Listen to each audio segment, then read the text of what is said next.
Good day. Welcome. Good to have you. I have reemerged from the weekend that was. Good to get away. Good to enjoy the weekend and to be a part of our friends from up north. Our friends at the Four Seasons Island Resort had a terrific time with Barb and her husband Jim and everybody that came up. I want to say hi to Steve and I think her name was Beth. And I feel really bad. Steve and Beth. And then there was Cassie and Jason. And then there was Lichty. Lichty was there. We had a terrific time. It was a lot of fun. It was good to see everybody.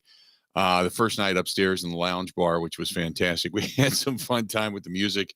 And then obviously the rest of the weekend was just awesome. And on the way back yesterday, stopped down at Stenny's and grabbed some wings, ate a little bit, watched the end of that Badger game. Oof. And after that, headed home. So got a few things here. Last night, Ben Kenny is on vacation. Evo's in today. Correct, Evo? Yeah, and you get rowdy for a little bit, then I'll be back after that. Yeah, Ben's skiing in the hills of Vermont. Is that where he went, was Vermont? Because he took a picture of what I thought was originally Aaron Rodgers' hideaway. Did you see this, the snow-covered, whatever the hell it was, chalet? Yeah. I did. Okay. Well, Ben bitches a lot about winter in Wisconsin. My question is, why do you go on vacation somewhere that's got even more winter than Wisconsin? Right. I completely get it. But they've got that, what he calls that better powder. So it's not really winter. It's to him, I guess it's an activity. Here, it's just stuff to trudge through, I guess. But I get it. Enjoy it, Ben. Enjoy it, Ben. Yep. No doubt. Hey, what concert did you go to this weekend? It was a band called Highly Suspect at the Sylvie. They're like a alt rock kind of grungy band. Really good. That's my third time seeing them. Okay. Did you see I posted that 16 Candles is coming out there? Yeah, they're coming to the Majestic, I think is what it was. Yep. And they are they like a 98, like what are they? Like a cover band? It's just an 80s party. That if you get into the 80s, it's just an 80s party. And so my buddy, who's the keyboardist in the band, had texted me and asked me if I was coming, and I can't make it that weekend. So I'm trying to actually get back to a show that they're going to play back in Ohio, because a bunch of my friends that I went to high school with want to get together and go to this thing at a place called Bogart's, which is up at the on the campus of the University of Cincinnati. So we were going to think about going to that. I can't make it to the one in Madison. So Scott had texted me and said, "Hey, do you need tickets?" I said, "I'll let you know. So if you want tickets and you want to go, I'll get you tickets." Like the movie in the 80s, 16 Candles, I think, is that correct? Like the name of the knot. Okay, I get it. Correct. Now. Yeah, 80s band. Sweet. Yeah. I'll have to look into that. Yeah, if you I know you love them. You talk about them a lot. They're just really good. And again, I'm not really big into like some cover bands. I do like a lot of the bands that like go to the Bud Pavilion and stuff. And Madison County, I think, is fantastic out in Madison. And I think Cherry Pie, great rock band that plays around this area and plays pretty much of the state. But 16 Candles travels the country. And they're in demand everywhere. They play major festivals. Yeah. And it's just a party. And so if you really enjoy, and it's not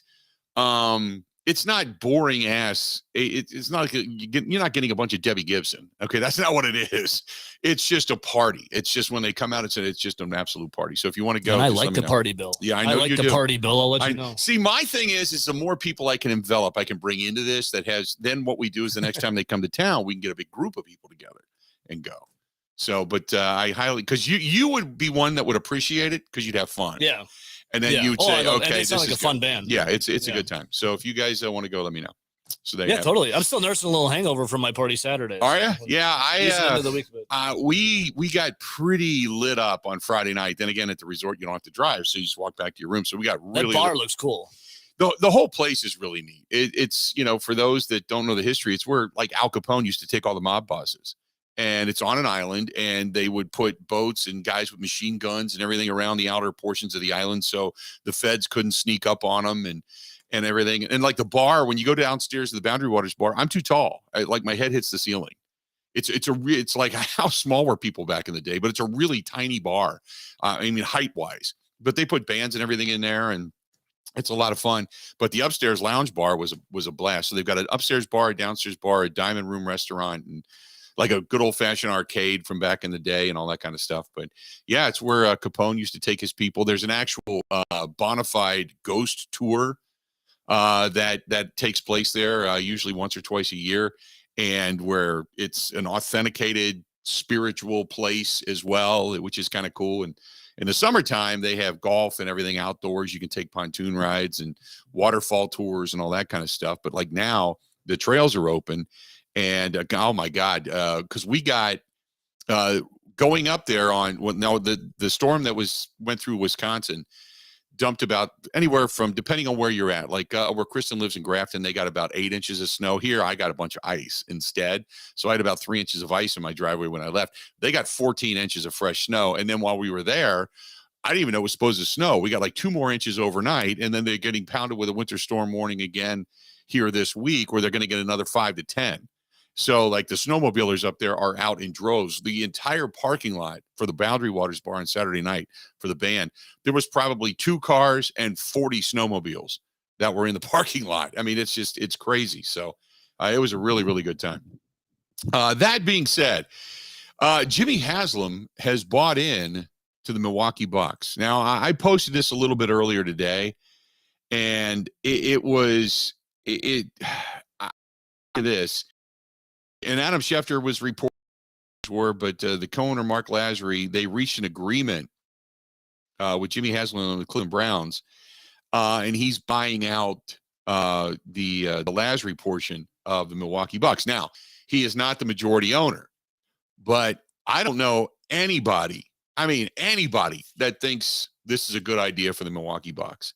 And for people that were talking about, well, this guy just wants to win, this guy wants to get a championship. Well, that's fine as long as he does it on the coattails of Wes Edens and not Mark Lazary. I don't want this guy being the primary owner anywhere near I don't like the idea of him being involved with the Milwaukee Bucks, quite honestly. This is the guy that brought over Deshaun Watson in a fully guaranteed contract. This is the guy that's had issues with his own business. And in addition to that, this is the guy that hired his accountant, to be the general manager of his football team at one point. There's nothing good about the ownership of the Cleveland Browns. There's just never been. And for this guy now to be an owner of the larger portion of the second half of the Milwaukee Bucks, as long as he never, ever gets the majority ownership, I'll be okay. But other than that, yeah, it's I don't hear anything good that comes out of Cleveland that says, oh God, yeah, they're great. I mean, I even put it out on Facebook and said, any Cleveland Browns fans that are out there, I'd love to know. And there's not one that likes this guy. Not one. Nobody. Now, maybe Joe Thomas can give us a different perspective on Haslam as an owner, but nobody that I've even run into that has said, oh, this is a great move for the Milwaukee Bucks. And the biggest concern, obviously, is and will always be, is if he, in some way, shape, or form, pisses off Giannis and Giannis says, out, see you later, and place down. So that came to fruition today. So we heard that. In the meantime, made it 14 in a row. 14 in a row. The Bucks have now won, and they did it yesterday without Giannis. The Marquette Golden Eagles are the Big East champions. UW Milwaukee, that nobody's paying attention to and probably should just a little bit anyway, have really turned it around. They are second in the Horizon League. They got a game coming up this week. The unfortunate thing is that the Badgers had it right there in the palm of their hands. And you know what? It was a hell of a shot. It was defended about as well as you could possibly defend it. And they sunk a 3 to tie the ball game up, put it into overtime. And then everything just kind of fell apart after that. But the Badgers lose over in Michigan. And now you just kind of wait for the postseason tournaments. You wait for the bubbles, and you wait to see if the bubble is burst on the Wisconsin Badgers. In the meantime, we don't have any Aaron Rodgers sighting, and we have not heard anything. We know that Matt LaFleur is not going to the Combine, which is a little interesting. He's not going to the Combine. And you've got Brian Gutekunst, who will speak. Oh, the cool thing is, Ebo, did you hear that our own Mike Clemens? Now, you got to be like an insider reporter to be invited to the breakfast with Goody. And this year, Mike got the invite. Good for Mike. Let's go. Yeah. Mike better be on his best behavior. Mike got the invite. Napkin on the lap. Yep. Yeah, he better be on his best behavior. Mike got the invite. So Mike was all fired up. He texted me, and Mike spent the weekend in Minneapolis, by the way. and was over there eating Zantigos, which pained me greatly as I saw his pictures. But yeah, Mike texted me excited. He said, "Can you believe it? After all these years, I finally got the invite with the breakfast with Goody." And so Mike is going to be at the combine. He's going to be our guy down there, and he'll give us a lowdown as to what's going on. So look forward to Mike's reports as the NFL combine getting ready to get underway. So we got to know what Gutekunst does for breakfast. Like, what's his go-to? Right? Is he French toast? Is he pancakes? Like just eggs and bacon? Like, what is he? What if he's like Mike's on it? Mike's on it. Like raisin bran and grapefruit. I was going to say grapefruit, little sugar on it. Yeah. Then my mom used to eat that all the time, and I couldn't stand grapefruit. Oh God. Yeah. I had it as a kid all the time. I hadn't had it for years. Yeah. So it's kind of good actually. Yeah, but you eat healthy. Crunch. You eat healthy. Raisin bran crunch. Yeah, I don't eat cereal, but the grapefruit, that I could go for a grapefruit. Yeah. I enjoy a grapefruit. I'm not a huge grapefruit fan. They used to have that knife, that grapefruit knife that you slid, and it was curved, and you just spun the grapefruit around and it would cut the entire grapefruit out. My mom had one of those. I remember that as a kid because I hated eating them, but I loved cutting them. So you scooped that whole thing out, flipped it over there, go, "Mom, here you go," and then she poured sugar all over the thing and then rubbed down. But I like the sourness, the tartness of it, Bill. That's what I like about it. It'll get you going in the morning. You like Sour Patch Kids too as a kid, didn't you? Love them. Okay, Warheads, there you go. Yeah, I remember Warheads. Yeah, no, I like that too. So there you go. So that's kind of the rundown of the weekend. Did I miss anything? The other note was the Brewers got underway. The first weekend of ball games with the new clocks and the new system. After the first weekend of ball games last year, the average game in spring training was 3 hours and 1 minute. This year is 2 hours and 30 minutes. They have cut about a half an hour off of spring training games with the clocks that they are enforcing. And some people don't like it.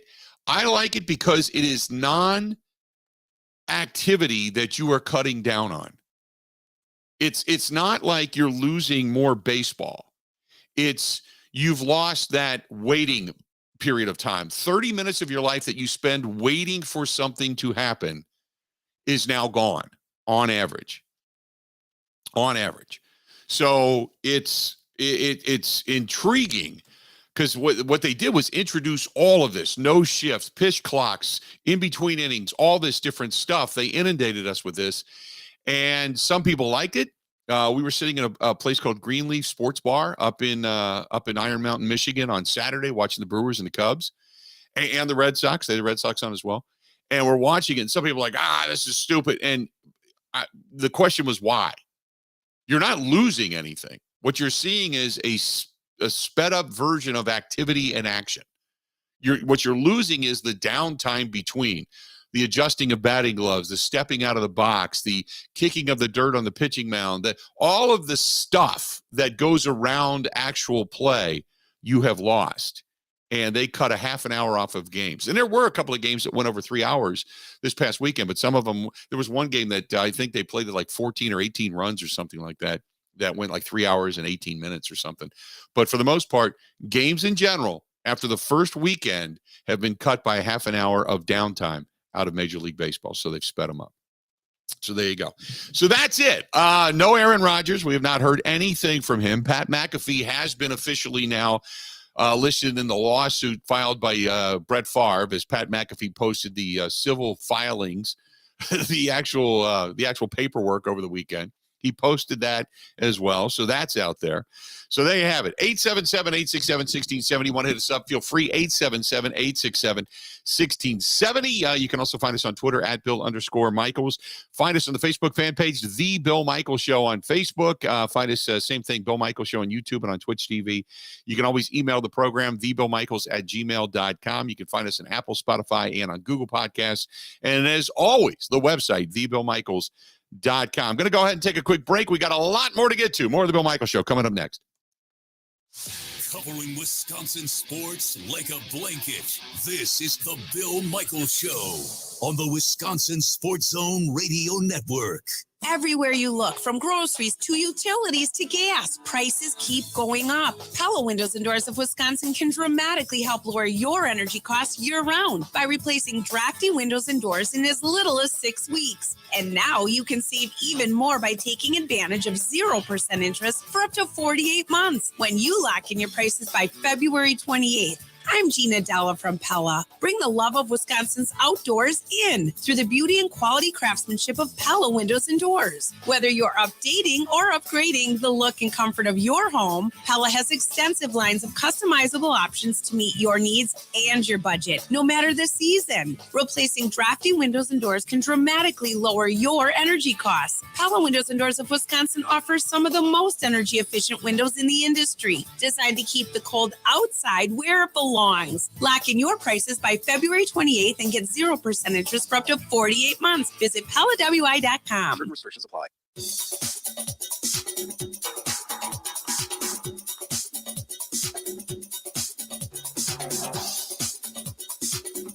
Bill Michaels will resume in 3 minutes.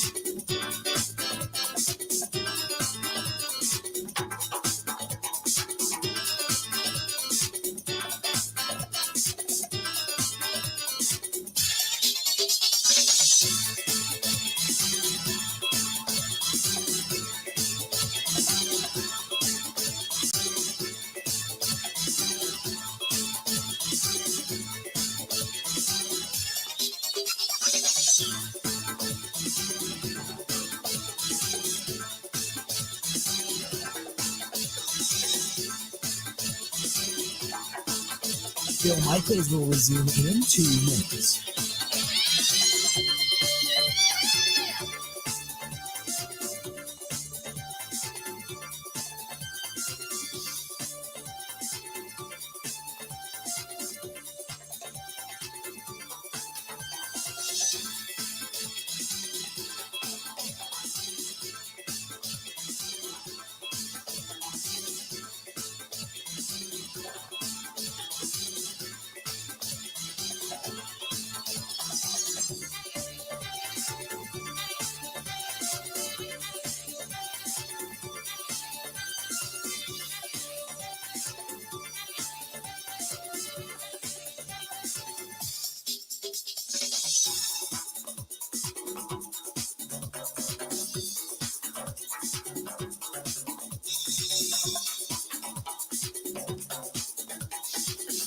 Bill Michaels will resume in 1 minute.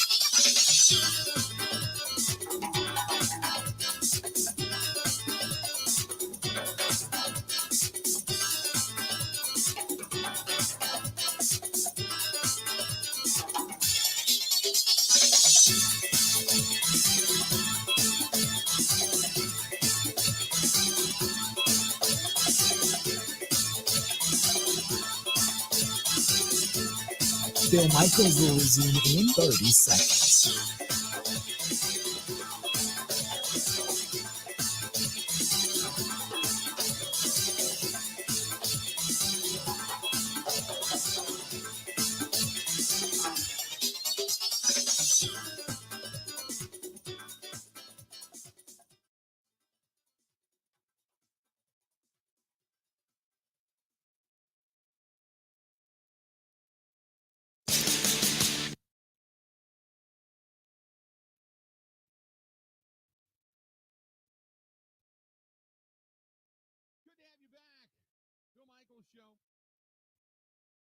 Brought to you by our friends at the Water Doctors, H2, the letter O, doctors.com, H2, the letter O, doctors.com. And John Atlee and his staff are absolutely positively fantastic. And I was reading, believe it or not, I was reading some stuff over the weekend. I saw on Facebook about John and the work that they've been doing with the Custom Canine Service Dog Academy, helping veterans get some of the support that they need. And you can make a donation on their website, h2doctors.com, h2odoctors.com. But by far, the Connecticut water softening system just continues to get awards for being the best, for lack of a better term. 262-549-7733, 262-549-7733. 33 again, 262-549-7733. Get a hold of John and his staff. They are absolutely awesome. It is the best water softening system I've ever owned. It is in my home. I swear by it. And I would put it up against any water softening system out there. It is just that good. So get a hold of our buddies over at the Water Doctors, H2doctors.com. Everybody over in the Bud Light live stream, good morning to all of you, and thanks for chiming in there, Rick and Matthew and Brandon and everybody else that's over there. We certainly appreciate it. Travis hits us up over on Twitter, says, nope, not a fan of the Haslam deal. Don't want him anywhere near Giannis. He is toxic. Kyle says, the Bucks continue to win. Let's see what happens after the deal is finalized. If he suddenly brings the black cloud from Cleveland over to the Milwaukee Bucks, if he does, then we as fans need to take that back. The grades came in this weekend from college hoops, by the way, over on CBS. I was reading, and obviously Michigan got a nice bump just because they got a win over the weekend. Marquette, and they got a win over the Badgers. Marquette did. Number 10, Marquette locked up at least a share of the Big East crown this week with close wins over Creighton and DePaul, and they've had a hell of a season. No doubt about it. Shaka Smart's got it going in the right direction. He once built a reputation around defense. Marquette has one of the most lethal offensive attacks in the country, and they're able to shoot the lights out. And then you go down that list and you look at what everybody else is doing. Illinois, obviously, Ohio, Big Ten, the final 79-71 score, and a loss to Indiana didn't do its service. Thoroughly, Purdue got their butt kicked. Indiana, they got an impressive win, and they fell on the road to Michigan State a while ago, but they get an impressive win over the weekend and at Mackey Arena and beat the Boilermakers. They had a hell of a win and a hell of a weekend. So some Big Ten news coming out there. But the other piece of news that I thought was interesting was Brandon Miller's pregame display. And Brandon Miller, in case you didn't know, he is out of Alabama, and he has been involved in, not suspended or any such thing. He was involved in a shooting that took place and killed a woman, and he ended up he was the guy that transported and delivered the gun to the shooter. And they chose not to charge him specifically because he really didn't pull the trigger. All he did was deliver the gun. And so Alabama just said, he's a star player. Nah, he didn't do anything wrong. He didn't handle anything. He's fine. And we all know it's wrong on its face. It's wrong in every layer. But because he's one of their stars, he's not. They're not going to penalize him for this. They're not even going to suspend him. So he walks out and does a pregame. How they introduce everybody. An ad guard, 6'10", whatever. So he comes out, and instead of just giving his guys a high five, he comes out and puts his arms out and gets patted down like he's being patted down by the police. And it was unbelievably inappropriate. And it's just an awful look. And it's the absolute worst of athletics, in which you can pretty much participate in some way, shape, or form the murder of somebody. But as long as you can play really, really well, a lot of people will turn a blind eye to it, and that's what they've done in Alabama. It's just I'm not a fan of Alabama to begin with. I think Nick Saban, while I respect the hell out of him, I think he's an unbelievable head coach. He has become at times the target of just being an ass, for lack of a better term, when it comes to being a head coach for Alabama football. So we all love to hate the winners, and now Alabama basketball gives you just another reason to hate Alabama, just because. It's gotten to the point where it's rather disgusting. So anyway, that being said, that happened over the weekend as well. The Badgers' chances, though, of getting to the postseason, man, I tell you what, it continues to. I know, looking at Joe Lunardi's bubble watch over the weekend. Going into the weekend, they were on the bubble with like the last 4 in. And now they're like one of the first 4 out. And Ebo, I'm going to ask you because I know you guys obviously being close to that situation out there. If you look at Badger basketball right now, do you think they're tournament bound? Do you think they need at least 2 wins in the Big Ten tournament over better teams to get themselves into the tournament? It's the bubble Badgers, man. It's like doing the hokey pokey. They're in, they're out, right. And they're wiggle all about. We were talking this morning, and Rowdy and I saying that, if you don't beat Purdue, which Purdue, by the way, just lost on Saturday to Indiana, but if you don't beat Purdue, then you beat Minnesota, which you knock on wood should, because they're not that good. Maybe 3 wins in the Big Ten tournament. I mean, 2, 3, depending what happens against Purdue. Now, if you beat Purdue, it's a little different story, but yeah, you're going to have a nice little run in the Big Ten tournament. And right now the Badgers are consistently inconsistent. That's a great way to describe it. They are consistently inconsistent. They should have won that game. I mean, absolutely. Hunter Dickinson and that prayer 3-pointer. Yeah. If you don't, you should have fouled. When you're up 3 late, foul. Then they only have to shoot 2. Yep. I completely agree. They should have won that game. They had a tremendous.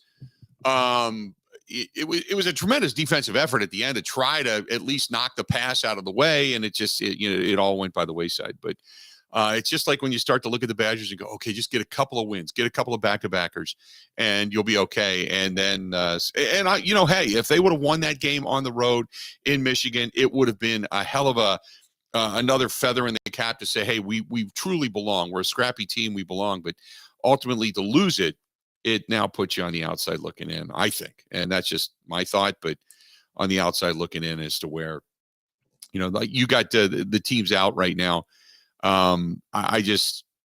Wisconsin's a team that's on right now. They've got them listed as last 4 in. Wisconsin is one of the last 4 in. They've got Oklahoma State, USC, Wisconsin, and Mississippi State. There's Penn State, Utah State, North Carolina, Charleston. You got the next 4 that are on the way out. Michigan being one of them, even though they are considered in the tournament at this point. New Mexico, Clemson, Texas Tech. But the Badgers are right there as one of the last 4 teams that are just kind of hanging on by their fingertips. So they need a couple of wins here down the stretch to at least give them a decent showing and kind of go from there. 877-867-1670, 877-867-1670. If you want to give us a shout, please feel free. Let's see here. Michael says, so I assume you will be front and center for the upcoming home and home with college football, the matchup between Alabama and Wisconsin. Oh, God, yes. Here's the thing. Nick Saban he's really not doing anything wrong. I think first of all, he owns Tuscaloosa, and he has bullied a lot of the media down there because they are known for, if he doesn't like you, then they make it very difficult on you, we'll say, in the media to be able to at least cover the team, because he only wants his narrative to get out.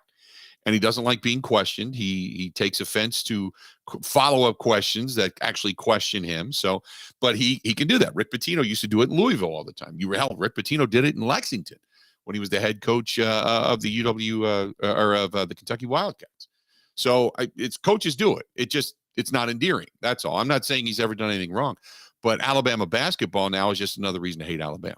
If you're not an Alabama fan to begin with, Alabama we hate because they get all the blue chippers, they get the wins, they're usually playing for national titles, they've got a dynasty down there, so you love to see the dynasty fall. That's all I'm saying about Nick Saban. When it comes to Alabama basketball, this is just dirty on every level. This just makes you feel dirty on every level. 877-867-1670. You want to hit us up? Do it. And then the Packers over the weekend also restructured some deals to get themselves under the salary cap. I want to talk about that as well. And there are some more deals that could be restructured. We're waiting to find out. And we're still waiting to hear, as far as I know, no word right now from Aaron Rodgers. I had picked tomorrow.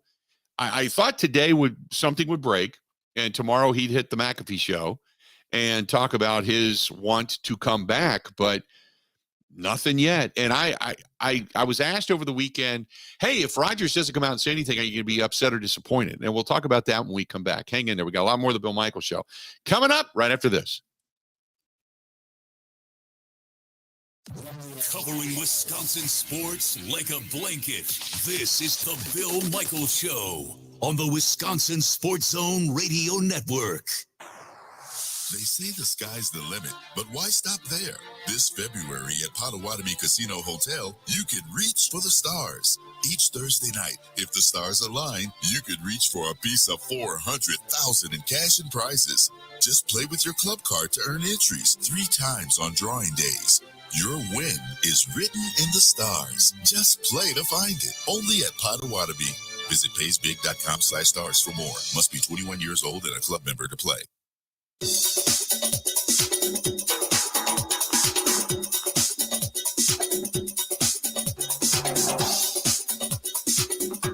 Bill Michaels will resume in 5 minutes.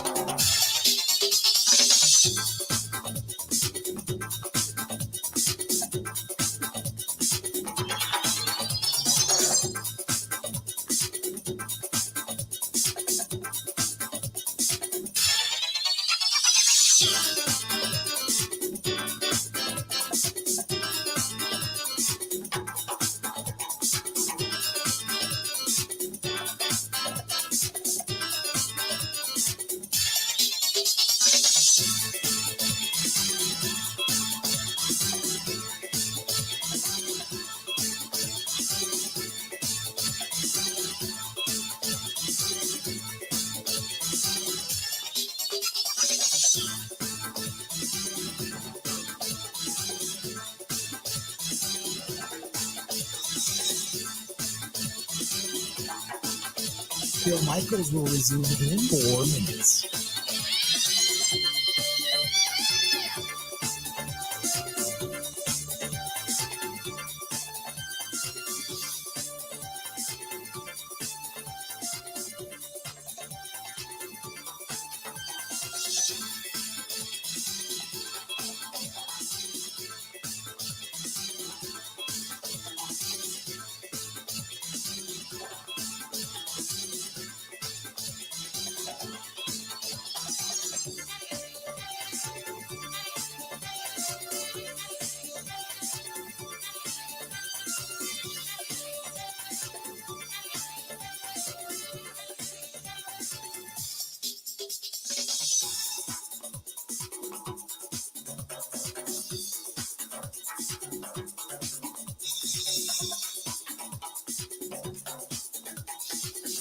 Bill Michaels will resume in 3 minutes.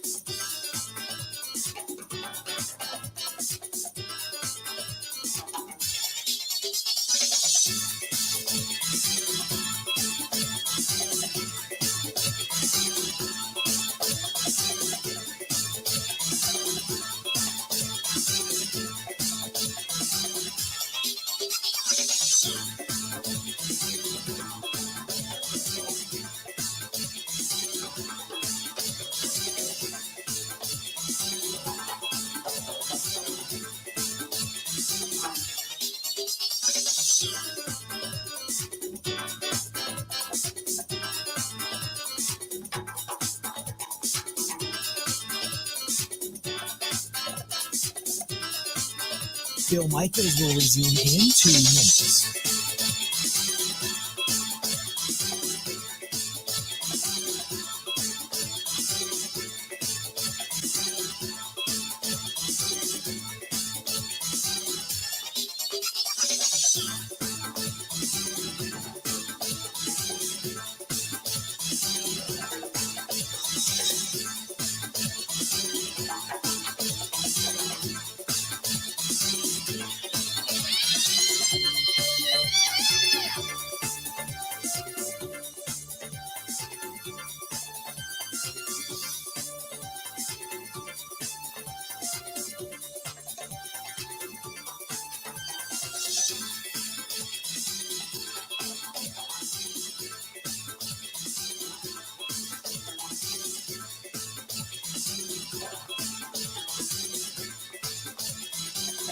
Bill Michaels will resume in 1 minute.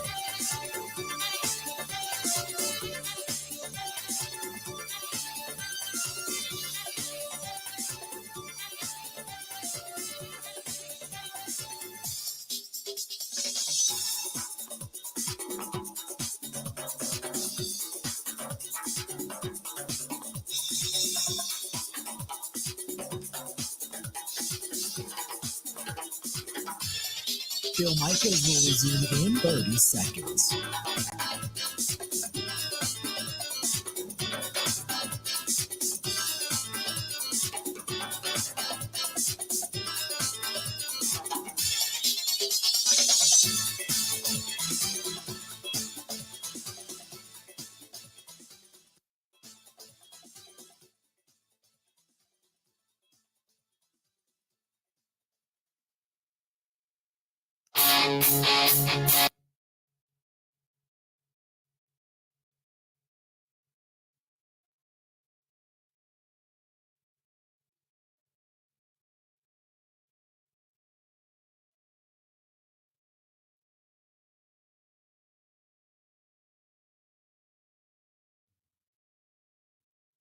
Welcome back. Good to have you. Hey, this portion of the program brought to you by our friends over there at Robert's Specialty Meats. If you're looking, whether it's the al capone roast or sausage, ribs on a stick, the garlic parmesan chicken skewers, whatever it happens to be, or anything special, just maybe your hometown butcher, you want some thick cut pork chops, whatever it is, he's got it. Good stuff from our buddy Paul Roberts at robertsspecialtymeats.com. That's robertsspecialtymeats.com. Sunset Drive in Waukesha. And as he wanted me to tell you that, hey, if you got a golf outing coming up, if you got an event coming up, they cater. And they do a terrific job at just putting a lot of different stuff out on the table. So they cater as well. So if you're looking for any of that, get a hold of our buddy Paul Roberts at Roberts Specialty Meats in Waukesha, Sunset Drive. And they do catering as well. Let's do this. Joining us over on the hotline is our buddy Mike Clemens, who is right now making his way down to Indianapolis. Michael, how you doing? Pretty good, buddy. I'm leaving Minnesota, where I spent the weekend with our friend Jen Lashinsky, and I'm in Minnesota where we had freezing rain, and now I'm driving by and listening on the station, so a little bit better. I was just talking to Ebo. He says it's still raining in Madison, but I got a 9-hour drive today to Indianapolis because tomorrow morning we're going to talk to Goody in Indianapolis at the Combine. Yeah, I was kind of excited when you told me over the weekend that you finally, after all these years, got the invite to breakfast with Goody. So I was excited about that. Yeah. So let me back up. First of all, how was your weekend up in the UP? It was great. I always have a blast up there. It's always great to get away and kind of disconnect for a little bit, just kind of hem and haw around the Iron Mountain area, Pembine area. Did a little bar hopping, which was kind of cool. So it was fun. It's just good to get away and kind of disconnect for just a brief period of time. And now back at it. Is that the Al Capone? Yes. Place? Is that where he used to stay? Yep. Absolutely. All right. So you'll be happy to know I finally hit the Zantigo and got the burrito, and you never let me down when it comes to food.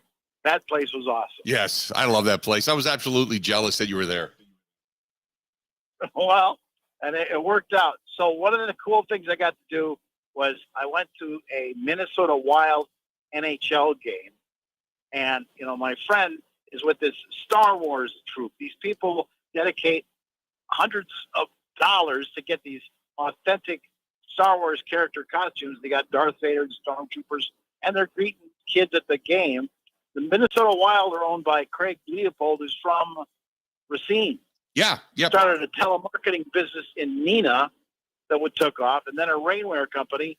And then, once he made several million, he decided to buy a hockey team. It's kind of cool to see a different franchise and the fans sport. Look at a different sport. We're headed down to Indianapolis where the Combine starts, and the rest of the general managers and coaches will talk some on Tuesday, many on Wednesday. Then they bring in the players a little bit later this week. But I also got some access now where they're going to let local media like me in to the actual workouts in Lucas Oil starting Thursday night. So I'm looking forward to that. One question I got that's interesting is, I think it was last year, Bill Belichick from the Patriots kind of made a little news when he said, I don't think I need to do a press conference in Indy. Matter of fact, I don't think I need to go to Indy. I'll just send my scouting department. Probably that's what Matt LaFleur's done. He's staying home in Green Bay. I guess he can watch. One of the biggest things you pick up, as you know, is you get to interview these players one-on-one and be in the same room and ask questions. And that's very valuable information to get a first impression on what you see from their college play on tape, what you saw at the Senior Bowl, what you're going to see this week in the workouts. But the reality is, Matt LaFleur obviously trusts Goody and his staff to ask all the questions. Who knows? Maybe even the coach can sit from his house and listen live on Zoom and throw in a question if he wants to. But he can get stuff done around the office back in Green Bay and sort of pick and choose the data that they gather at the combine this week and still have a little more time at home, I guess. So, Mike, I guess the next question is everybody's going to ask Goody about Aaron Rodgers. But really, the big news over the weekend was the restructuring of contracts and the ability to continue to restructure with like Kenny Clark and David Bakhtiari, Devondre Campbell, Rasul Douglas. All of those contracts can be restructured as well. But the Packers, as it is today, sit now $6 million under the cap as opposed to $17 million over. Right. So that's why, again, we say to some of our colleagues that cover the team that in January and February write a bunch of stories or talk about on their shows that, oh, my God, they're over the salary cap. The sky is falling. And then, with a wave of a wand, next thing you know is you've got Preston Smith and Aaron Jones saying, yeah, okay, you want to push the money? What do I get? Oh, I get a roster bonus, or I get some other money up front. Okay, great, because eventually they're going to get the money. Les Ball is good at what he does, and he forecasts this stuff out a couple of years in advance, and he just keeps pushing the money, and they keep on banking that eventually the NFL salary cap is going to go up like it did this year. And so, if you've got smart people that can forecast this stuff, you can do a pretty good job. The question is your team getting any better? I mean, I was talking to Rob Reich, who covers the Packers for Forbes, and he makes a great point, that I think one of the things the Packers need to answer this week is you're not getting any better. You've gone from NFC championships to not making the playoffs. One of the reasons I like coming to the combine, Bill, is you run into former coaches. I ran into Dom Capers a year or two ago, just chatting, just saying hi. And before I left, he looked at me and tapped on my shoulder and said, those were good years in Green Bay. And we went to the playoffs 8 years in a row. That's pretty good, And it was like he wanted to plant that in my brain about the Dom Capers area. Between me and McCarthy, we took that team to the playoffs 8 years in a row. Good luck doing that. And guess what? He's right. Look at Matt LaFleur. He had Aaron Rodgers, and he missed the playoffs this year. That says something.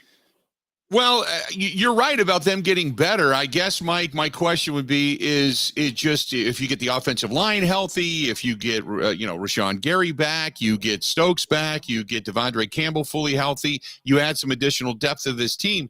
Do you feel, and the team started to come together towards the end of the season as the offense started to click a little bit better. Do you feel like they're just better as the season went on? It's just that they kind of wasted the first 2/3 of their year, that they are a better football team than what the record indicated?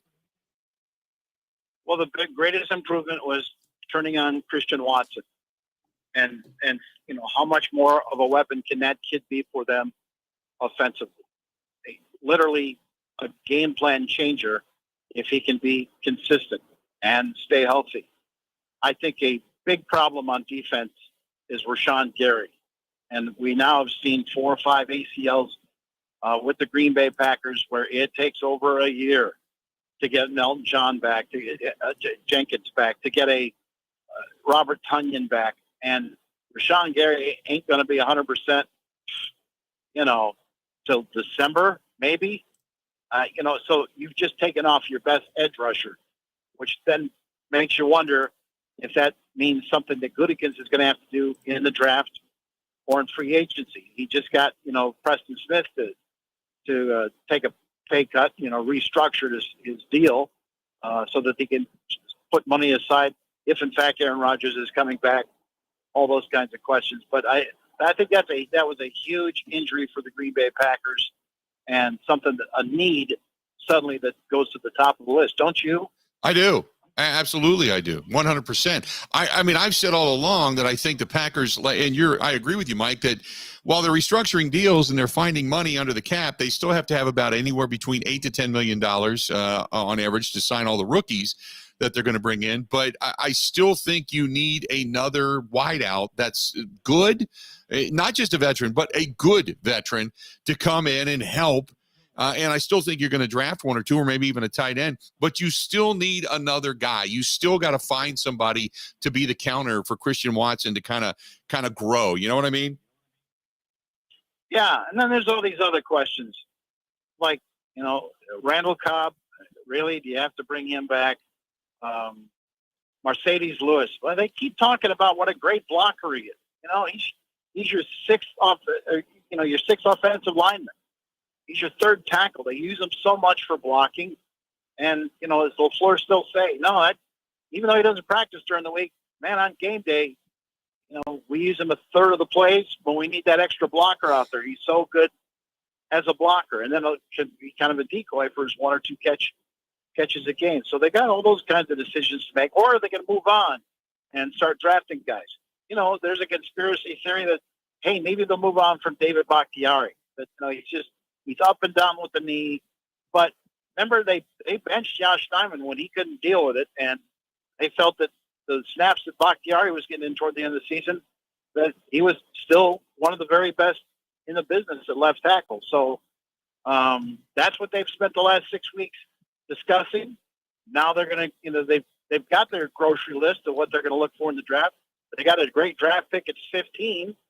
I just think it's interesting that you got one of the highest draft picks you had in this last 25 years of quarterback greatness in Green Bay.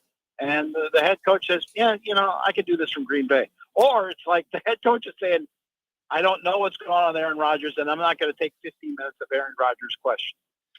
Mike, I really thought that we would have heard something over the weekend about Rodgers, and tomorrow would have been discussed on McAfee. And now we're pressing again up against a week and a half before free agency. And, I'm kind of like, to take this long every year to give any kind of an indication, a decision as to what's going on. There's a lot of fatigue here when it comes to the dance with Aaron Rodgers. When do you expect him to make an announcement? Well, before they get to the deadline where they can start making trades and, free agency, I trust that, that's what he's going to do. I trust that Green Bay has said to him, that's when you must make a decision or we're moving on. But I'll tell you what, I'm going to say this to Goody. I'm going to say, Brian, one of my first combines was 2005. And Mike Sherman stood here taking questions for 15 minutes on what's Brett Favre going to do. So how can we be in 2023 and it's not any different? How did we get here again? No, I completely agree with you. But I hear, you know what his answer should be? Yeah. Well, guess what? In 2005, we didn't have an answer.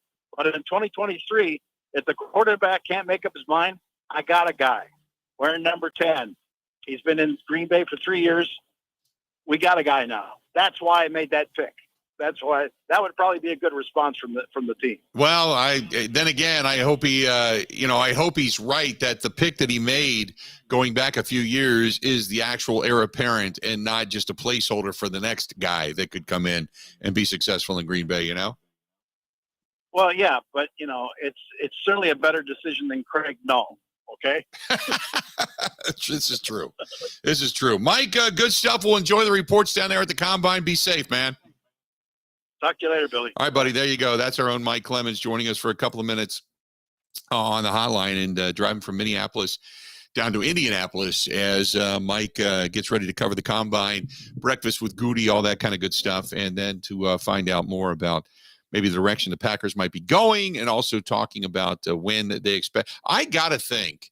Now, you're going to have the legal tampering period that's going to be popping up here relatively soon for the NFL when you start making deals with either free agents or you start talking about the possibility of trades. Now, general managers and such are all down at the Combine, so you get a chance to start kind of doing the what-if game, and I'm sure Brian Gutekunst is going to be what-if to death. But you need to start knowing when you can make a deal, when you can make a trade, maybe who you can throw in if, say, you want to bring in a wide receiver and you want to bring in somebody to help Aaron Rodgers or help Christian Watson. You need to be able to say, hey, what other direction are we going to, if you're going to say, go after, if Rodgers is going to get traded, then you start looking at additional draft picks. So you may want to trade up for all that kind of stuff starts to happen right now, So it just, you got to think that there's an idea that Goody has, that he believes Rodgers has probably already made the decision or has an indication into what direction he's going to go without the official verbiage coming from Aaron Rodgers. You got to assume that, right? 877-867-1670. Hey, another team that is winning. That is our friends at the Milwaukee Admirals. Go to MilwaukeeAdmirals.com as they effort towards a Calder Cup as their season heads down the backstretch, so to speak. And all you got to do is to find some great hockey action. Go to MilwaukeeAdmirals.com. Whether it's single game tickets, if you want to take a group, if you want to go to one of the post-game promotional concerts, if you want to go to a promotional night, or if you want to start preparing for playoff tickets, get a hold of our friends at the Milwaukee Admirals, MilwaukeeAdmirals.com. That is MilwaukeeAdmirals.com. More of the Bill Michaels Show next. Ready? This is the Bill Michaels Show on the Wisconsin Sports Zone Radio Network. Everywhere you look, from groceries to utilities to gas, prices keep going up. Pella Windows and Doors of Wisconsin can dramatically help lower your energy costs year-round by replacing drafty windows and doors in as little as now. You can save even more by taking advantage of 0% interest for up to 48 months when you lock in your prices by February 28th. I'm Gina Della from Pella. Bring the love of Wisconsin's outdoors in through the beauty and quality craftsmanship of Pella Windows and Doors. Whether you're updating or upgrading the look and comfort of your home, Pella has extensive lines of customizable options to meet your needs and your budget, no matter the season. Replacing drafty windows and doors can dramatically lower your energy costs. Pella Windows and Doors of Wisconsin offers some of the most energy efficient windows in the industry, designed to keep the cold outside where it belongs. Lock in your prices by February 28th and get 0% interest for up to 48 months. WI restrictions apply.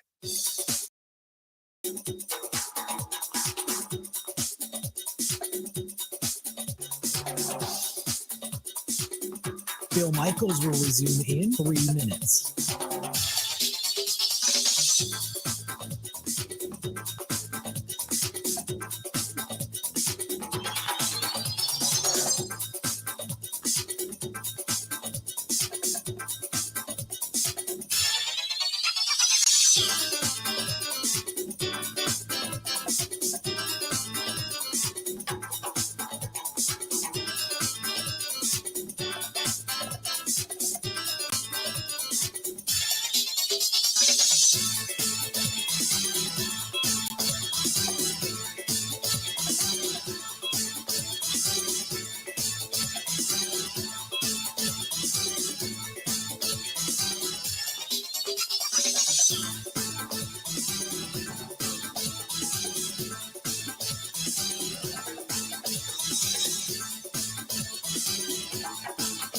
Bill Michaels will resume in 2 minutes.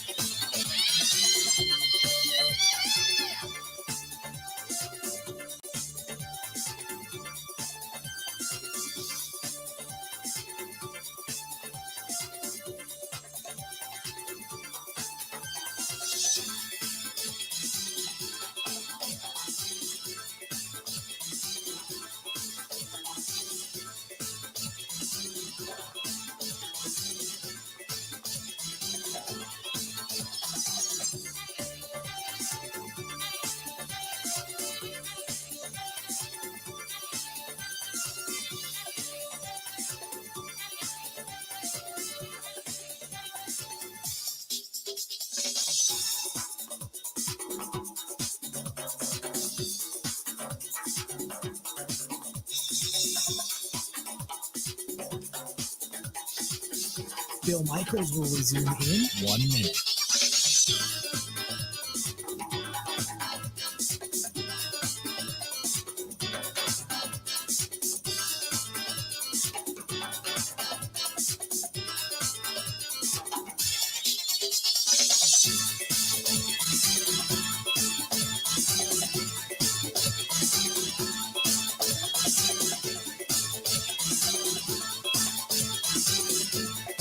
Bill Michaels will resume in 30 seconds.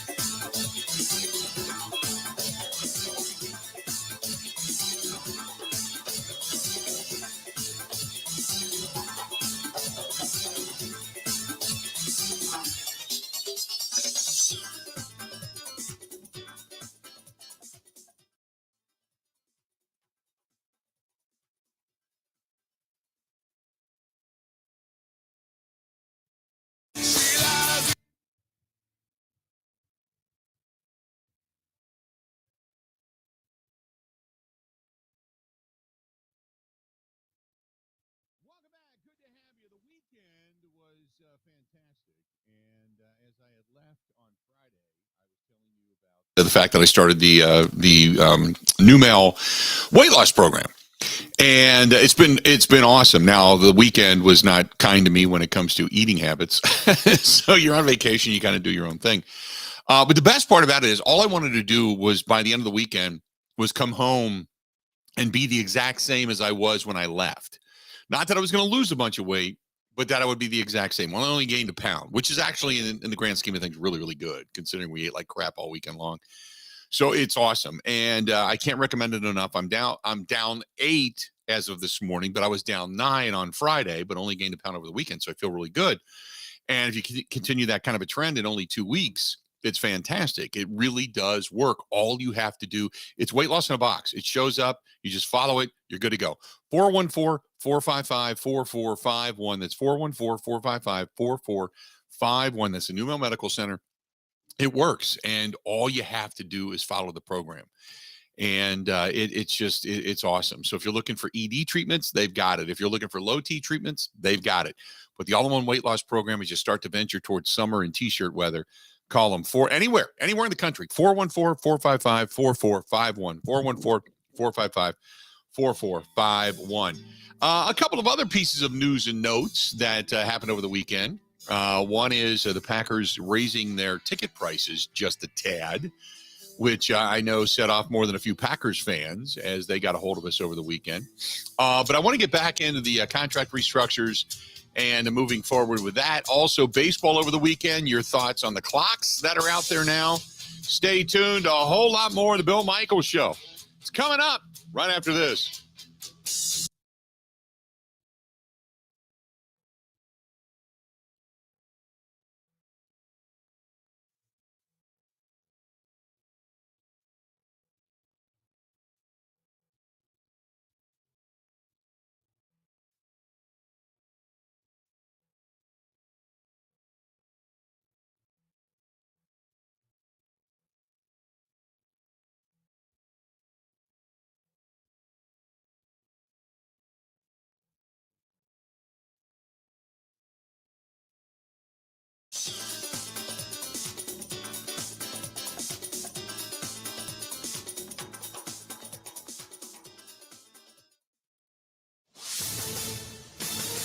This is a Wisconsin Sports Zone update. Well, despite a career-high 24 points from Wisconsin's freshman Connor Esijan, 19 from Max Klesmit, and 14 from Stephen Crowell, the Wisconsin Badgers would fall in overtime to the Michigan Wolverines in Ann Arbor, 87-79.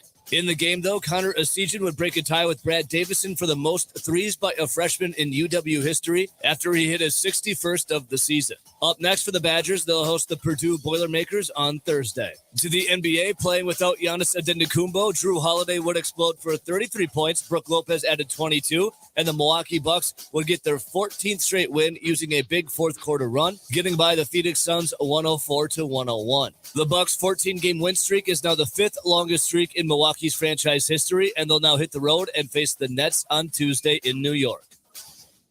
You're worth so much more. Have you ever had the choice to accumulate wealth or go into debt? Let's play Would You Rather. Would you rather have $190,000 in total compensation or be $29,000 in debt? That's the choice between paying for a bachelor's degree that might not even land you a job or an apprenticeship with LIUNA that will lead to job security, a pension, stability, and a lifetime of great wages. You're worth so much more. Go to liunawisconsin.org/join to learn how to accumulate wealth instead of debt.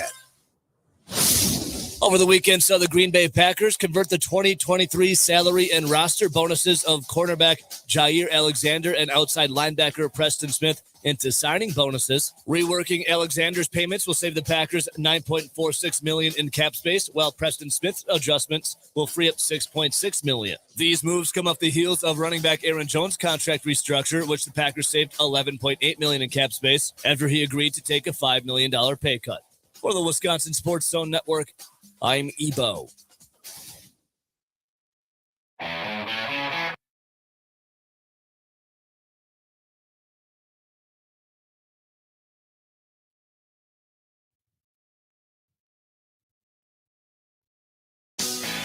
Welcome back in. Glad to have you. It is hour number 2 of the Bill Michaels Show, all throughout the great network that is. We're in Madison, La Crosse, Eau Claire, Viroqua, Marshfield, Rice Lake, Menominee, Marinette, Shawano, Clintonville, Platteville, everywhere. Milwaukee.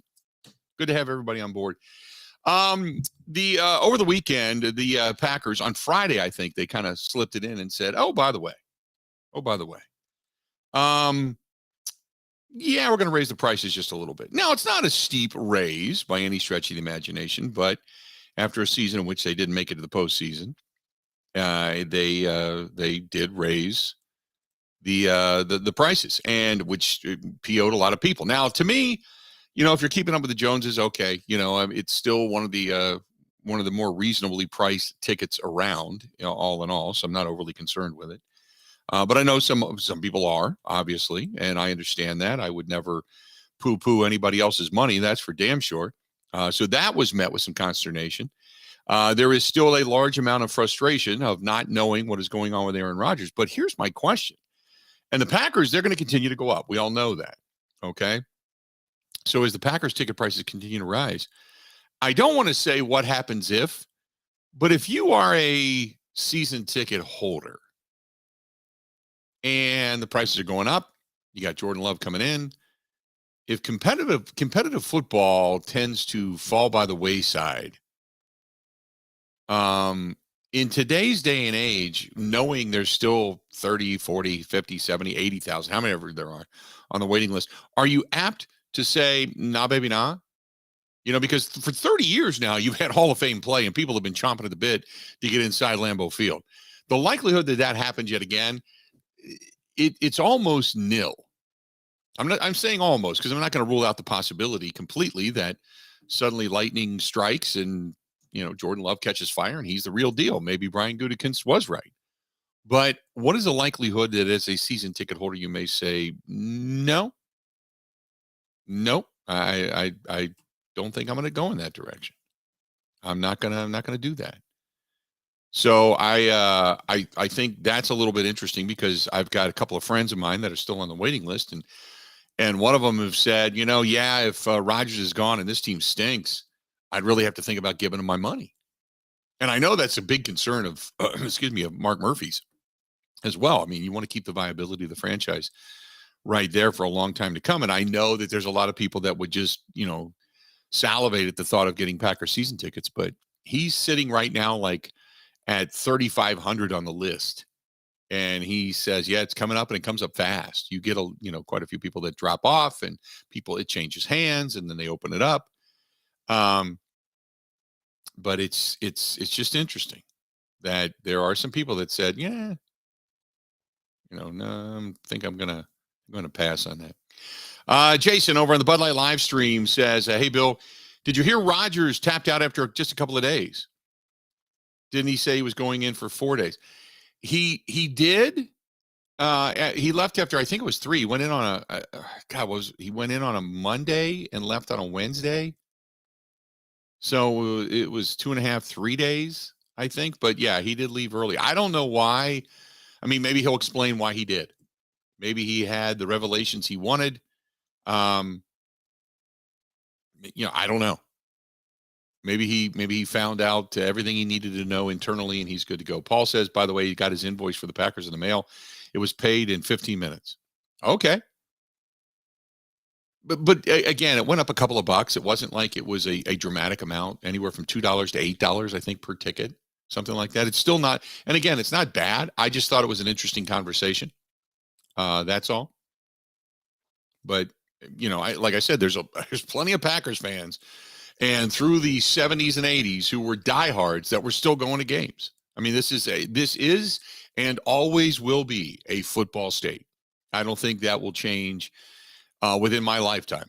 I don't think it'll change. I think for the next 20 to 40 years, it will always be a football state unless the game of football changes and goes away or something. But I don't ever see that changing, to be quite honest with you.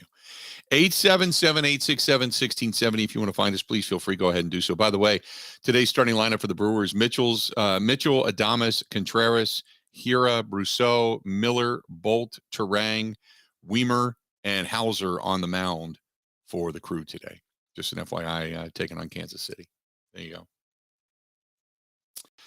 go. Brandon says, what are the season tickets for the Bears? No idea. My answer to that, Brandon, would be available. There you go. David says, geez, got my bill for the gold package games. It's $646 for 2 end zone tickets. Since you can scrap the preseason game, that's a $160 ticket. I'll pay it, but it's still a lot. Hope your package gets the Chiefs game. See the Chiefs come to town. Well, there you go. Maybe it just depends on who you hope to see, too. Who you hope to see. What are the season tickets for the Bears? Available. That's my answer. This is from Scott. Scott says, hey, Bill, I want to know, in reality, what should Rodgers be doing right now? Isn't he holding the team hostage for making any sort of deal? No, he's not. And here's the reason why. Because you don't have – you can make a deal. You can have something done in principle. I think the only thing is if he is true – I got to think that there is an indication by Brian Gutekunst that Rodgers is coming back. He's got to know what's going on. I don't think any of us believes Rodgers is walking away from the game, right? I don't think anybody would believe for a minute that he's walking away from football. So I believe he's coming back. Now the question is he going to be a Green Bay Packer? Is he going to move on? So the question and is the deal out there to be made? What direction do you go with Rodgers, and what direction do you go without Rodgers? You know what I mean? So if you're going to have Rodgers on your squad, what then becomes the priority of your need? As opposed to if you don't have Rodgers and you believe that you're going to eat that, whatever contract money it happens to be for a year, and you're going to have to take that one season off monetarily from going out and spending. So then what do? Do you change your philosophy? Because you're going to end up with a draft choice at some point, right? So do you then just say, I'm just best player available and that's it? Or are you trading up to get somebody specific with that extra draft choice? So does it change your philosophy draft-wise, or a possible trade for somebody established with Rodgers or without Rodgers? What direction you would go? I think that's it. I think the need then to go out and find a veteran wide receiver or another veteran to help you in the here and the now, that becomes secondary. Whereas if Rodgers is here, I think you have to push all the chips to the middle of the table, because that window is. There's just a little bit of light coming through the window. That's it. So I think it does change philosophically what you're thinking, but you don't have to go with Rodgers' plan A or plan B at this particular moment, but you got to be laying some groundwork. You got to be looking at both sides going, okay, what if? But I think I have to believe that Brian Gutekunst knows. He's 90% sure of what direction this whole thing's going to go, or 80%. I have to think that he knows what direction this is going to go. That's just my assumption. Anyway, 877-867-1670, 877-867-1670. You want to find us, go ahead and give us a shout. Again, 877-867-1670. Owen says, if the Packers don't know what direction Rodgers is going to go by now, they never will. Then he is way too complicated. Just move on. Throw in the towel for one season and let's start the rebuild. No. You let it play out. I mean, because what's different today than yesterday? You know, what's different today than 2 weeks ago? Other than the fact that you're now, your concentration is trying to go and focus on what is going to be the combine. But other than that, nothing's really changed. Our frustration level maybe has. Rick says, has the 2023 cap figure been announced? Yeah, it's $226.4 million. $226.4 million is what the cap is for this upcoming season. So as the Packers sit right now, they're about $6 million under the cap.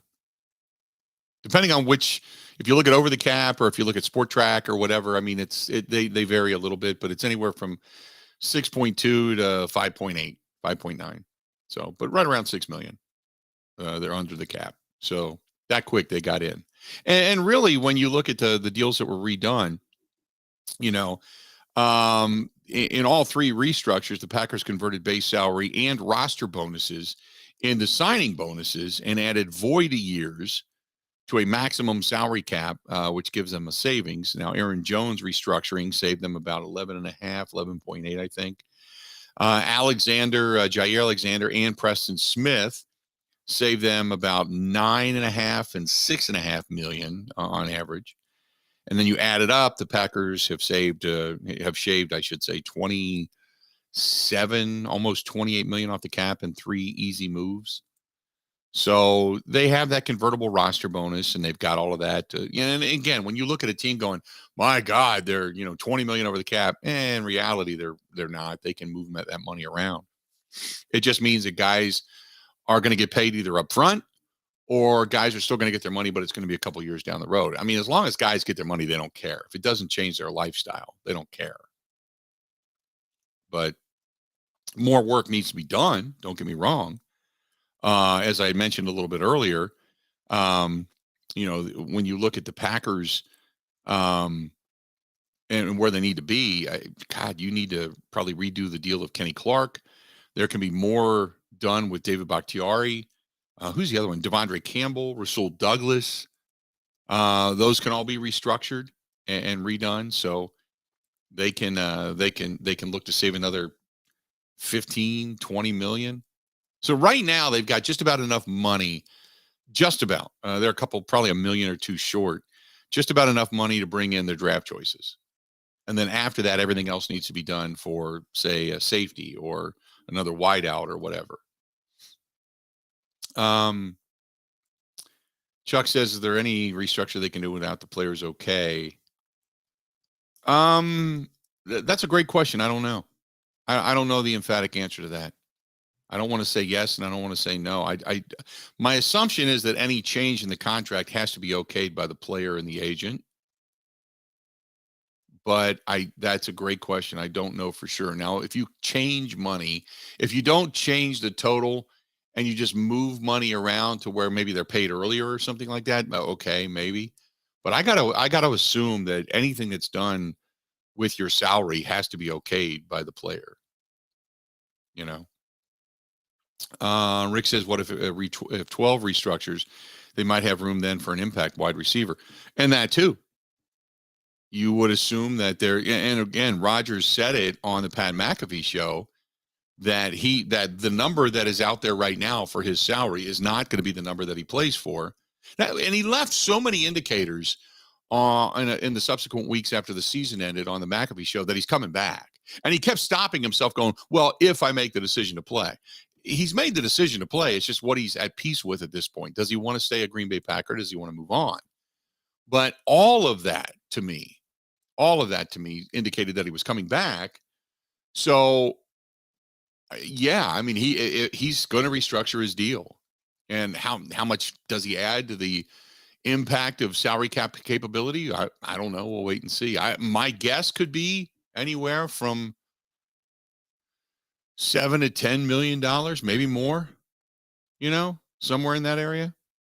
Now, it obviously depends on how they do it. If it becomes just signing bonus or restructure or workouts or whatever they decide to do, how they want to move that money around. But yeah, I think it's going to add money. I think it'll probably add anywhere from $7 to $10 million to the capability of the salary cap. That's just me, but I'm just taking a guess at it for what we've seen in the past. History kind of repeating itself. 877-867-1670, 877-867-1670. You want to find us, please feel free to go ahead and hit us up. Give us a shout. This portion of the program brought to you by our friends over there at Quick Trip. And if you are looking for bacon this time of year, and who isn't? Let's be honest. Anything you want to wrap it up, scallops, fillets, or just bacon with breakfast in the morning, they've got it. Limit 2 right now because the price is so good on bacon over at Quick Trip. But use your Quick Rewards card. And the Quick Rewards card gives you not only certain discounts, but it builds points, which can ultimately give you things within the store or discounts and pain in the pump and all that kind of stuff. It takes care of some of that.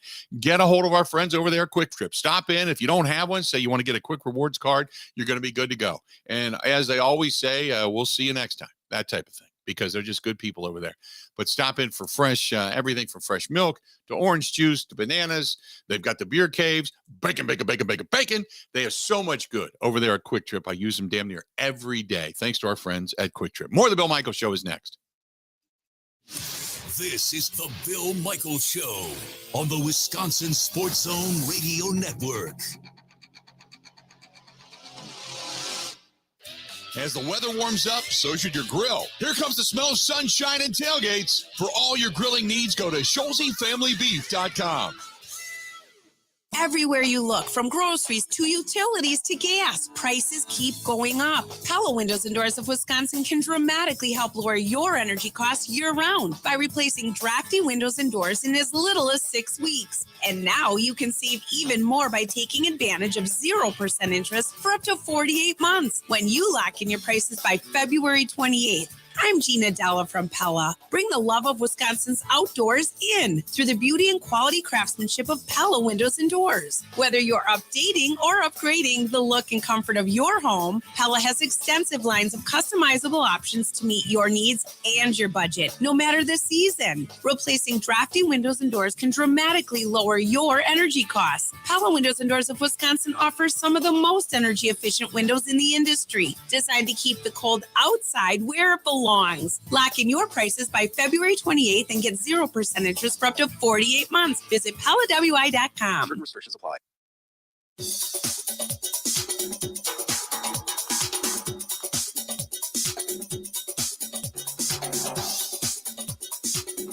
Bill Michaels will resume in 3 minutes.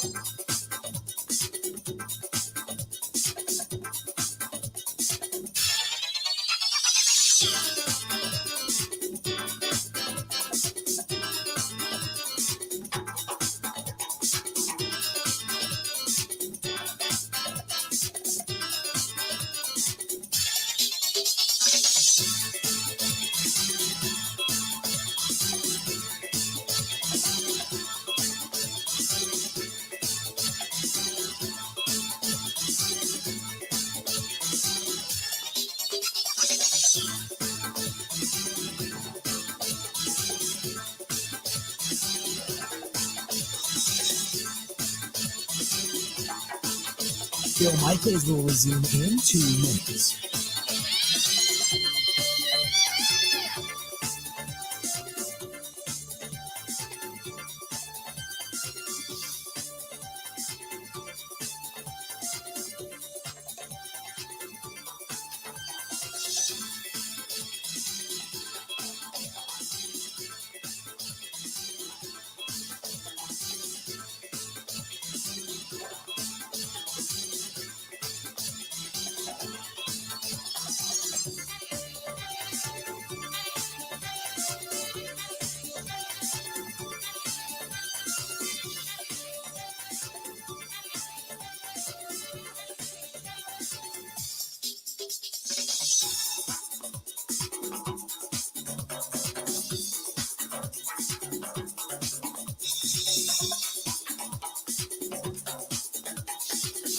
Bill Michaels will resume in 1 minute.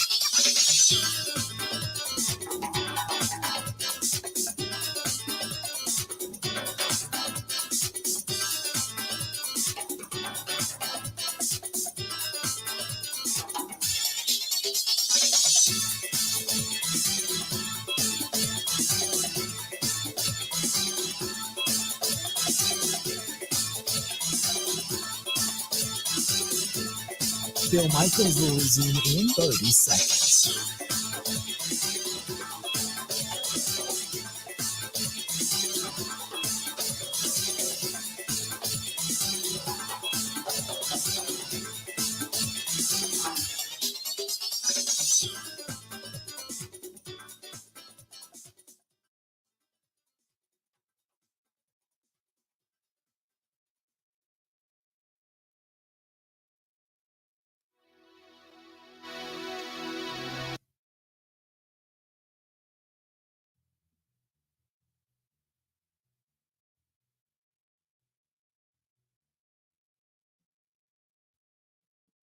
If you are looking for good Italian food, there is no better place to go than my buddy Gino's place. San Giorgio and Calderon Club, downtown Milwaukee. I know a lot of people are going to be heading down for Bucks games, Marquette games, UWM games, Milwaukee Admirals games, theaters, as the seasons change. And a lot of the terrific dishes that they put together, they pair it up with cider boys from Point Brewing up in Stevens Point.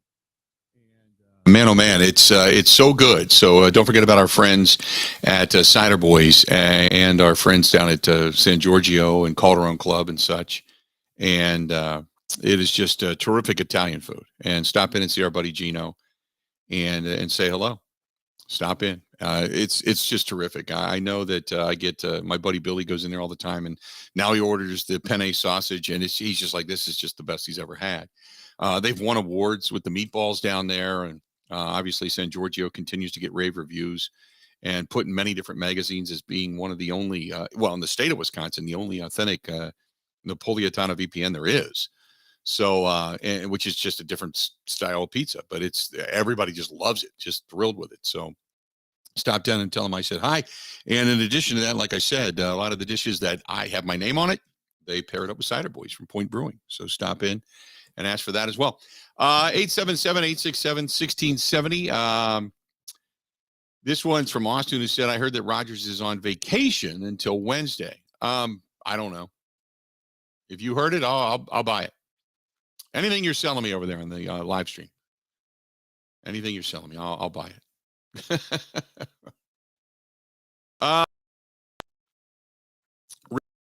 The next time you speak with the fine people at Quick Trip, tell them they need to build a store between Stevens Point and Portage. We had to stop at some Citgo, and I shouldn't have said that, I guess. And the coffee taste, it wasn't a good experience, we'll say. So there you go. By the way, for those that talk about the audio, until the music stops, we can't turn the audio on, just so you quit yelling at me to turn the volume up. Because on the streams, they get particular about licensed music, and they shut it off. So I know you scream about it, and I get it. And there's times that that button doesn't get pushed, but you got to give it more than 30 seconds. Just an FYI. And we're not changing the music. No. Sorry about your luck. 877-867-60, because all music is licensed in some way, shape, or form. It just is. Everything. You take music off of the internet, put it underneath a podcast, and put it out on Facebook or over on YouTube or whatever. Somebody's got a licensing project with it, and it'll get muted. It just does. So we just we play the game. That's just all there is to it. I'm not making my own music because I'm not a musician. I play very little guitar. That's about the extent of it. This is from Ryan. Ryan says, when you look at the Packers' salary cap situation, salaries down the road, Rodgers coming back. Well, no, they had to anyway. And here's the issue. They had to anyway because you were already over the cap. You know what I'm talking about?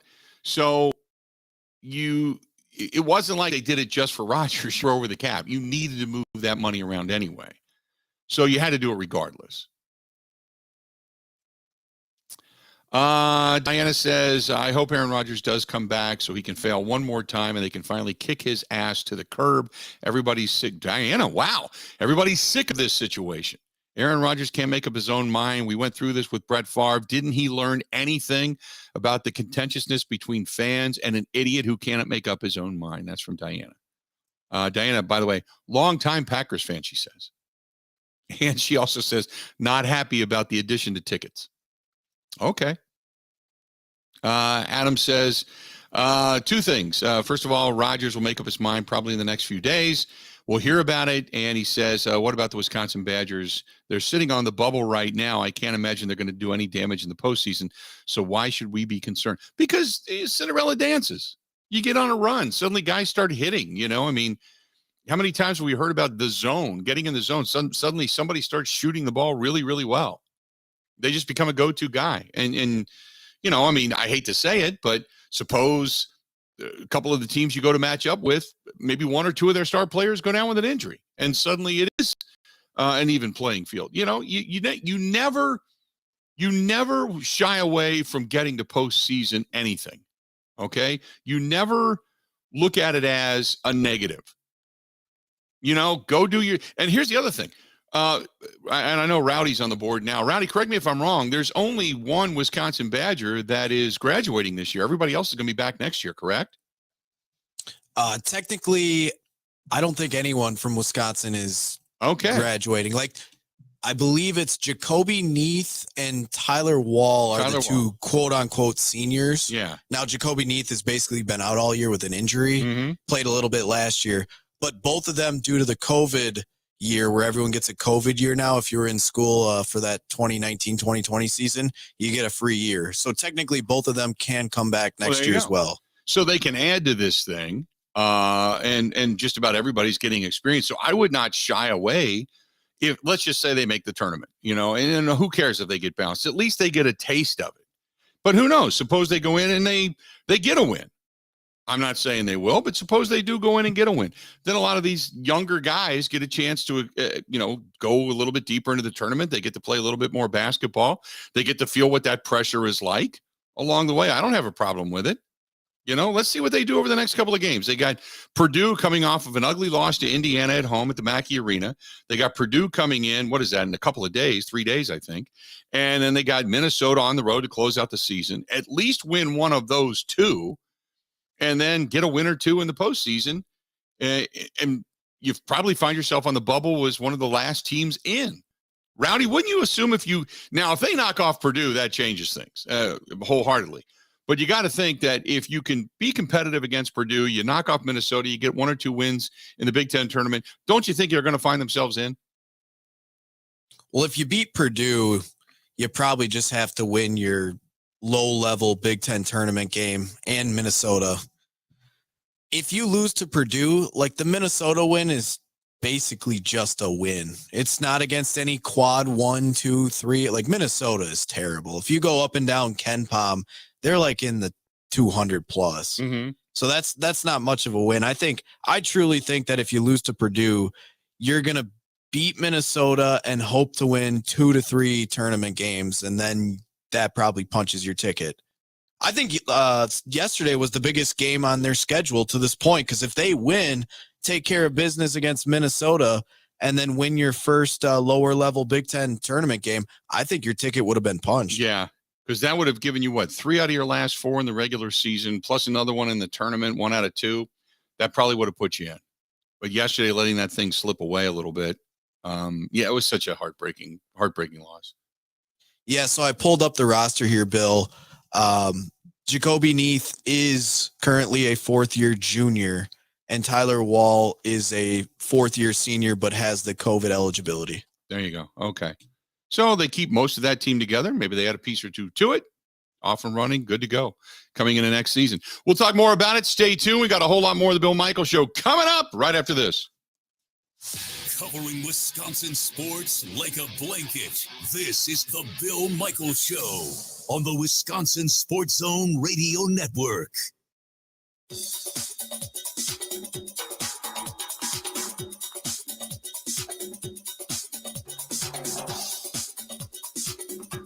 Bill Michaels will resume in 5 minutes.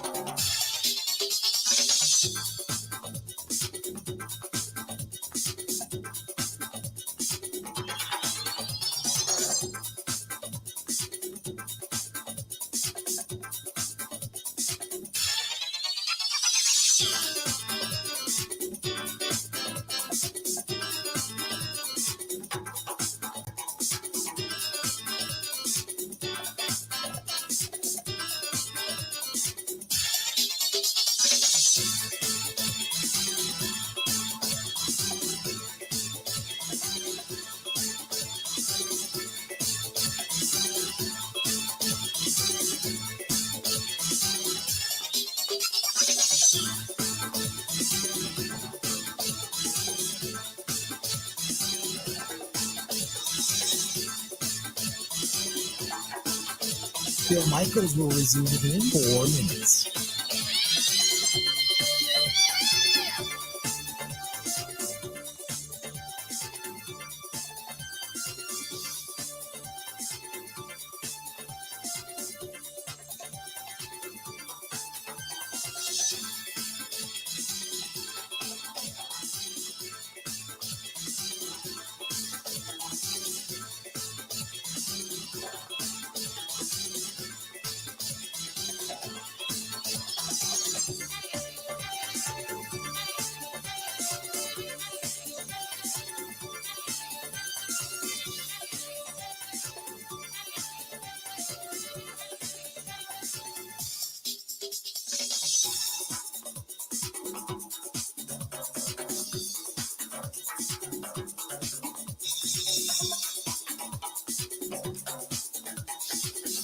Bill Michaels will resume in 3 minutes.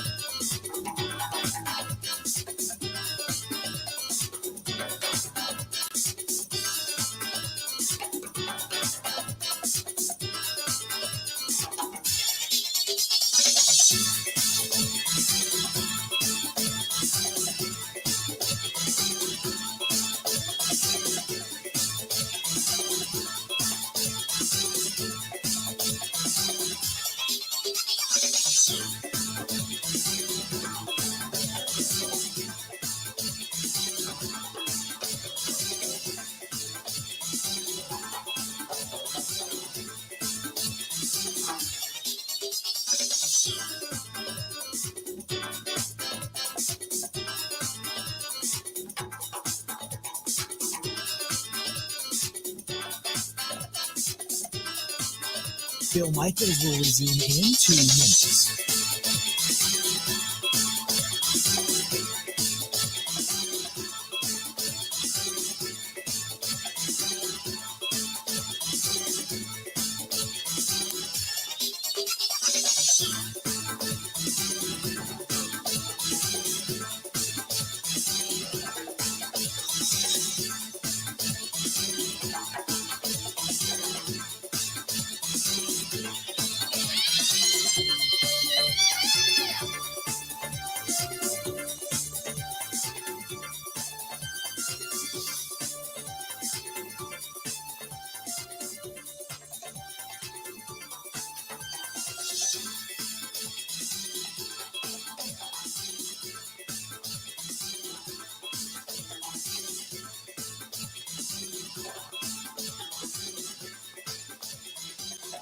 Bill Michaels will resume in 1 minute.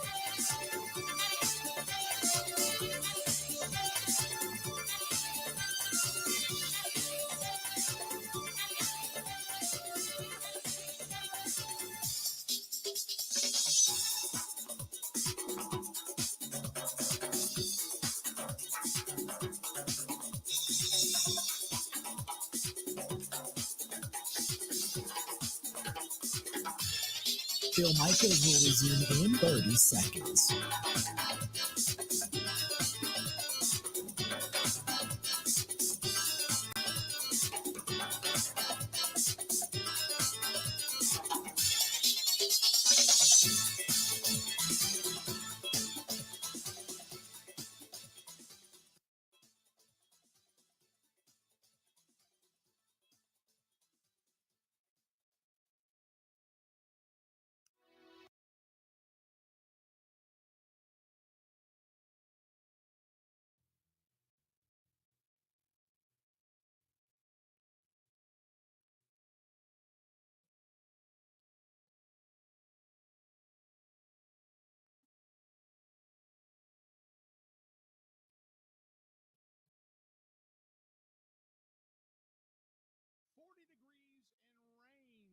Today, no problem if you want to go swing the golf clubs. No problem at all. Lux Golf Bays, heated, out of the elements. They're outside, but they're covered, and you can still go swing the golf clubs and start thinking about getting your game ready for when the weather does finally break and the golf courses begin to open. Lux, L-U-X-E, luxgolfbays.com. That is luxgolfbays.com. They're located in Franklin, Wisconsin. If you haven't seen them, go to luxgolfbays.com and see for yourself. They are fantastic. Fantastic. Check it out. LuxGolfBays.com. Again, LuxGolfBays.com.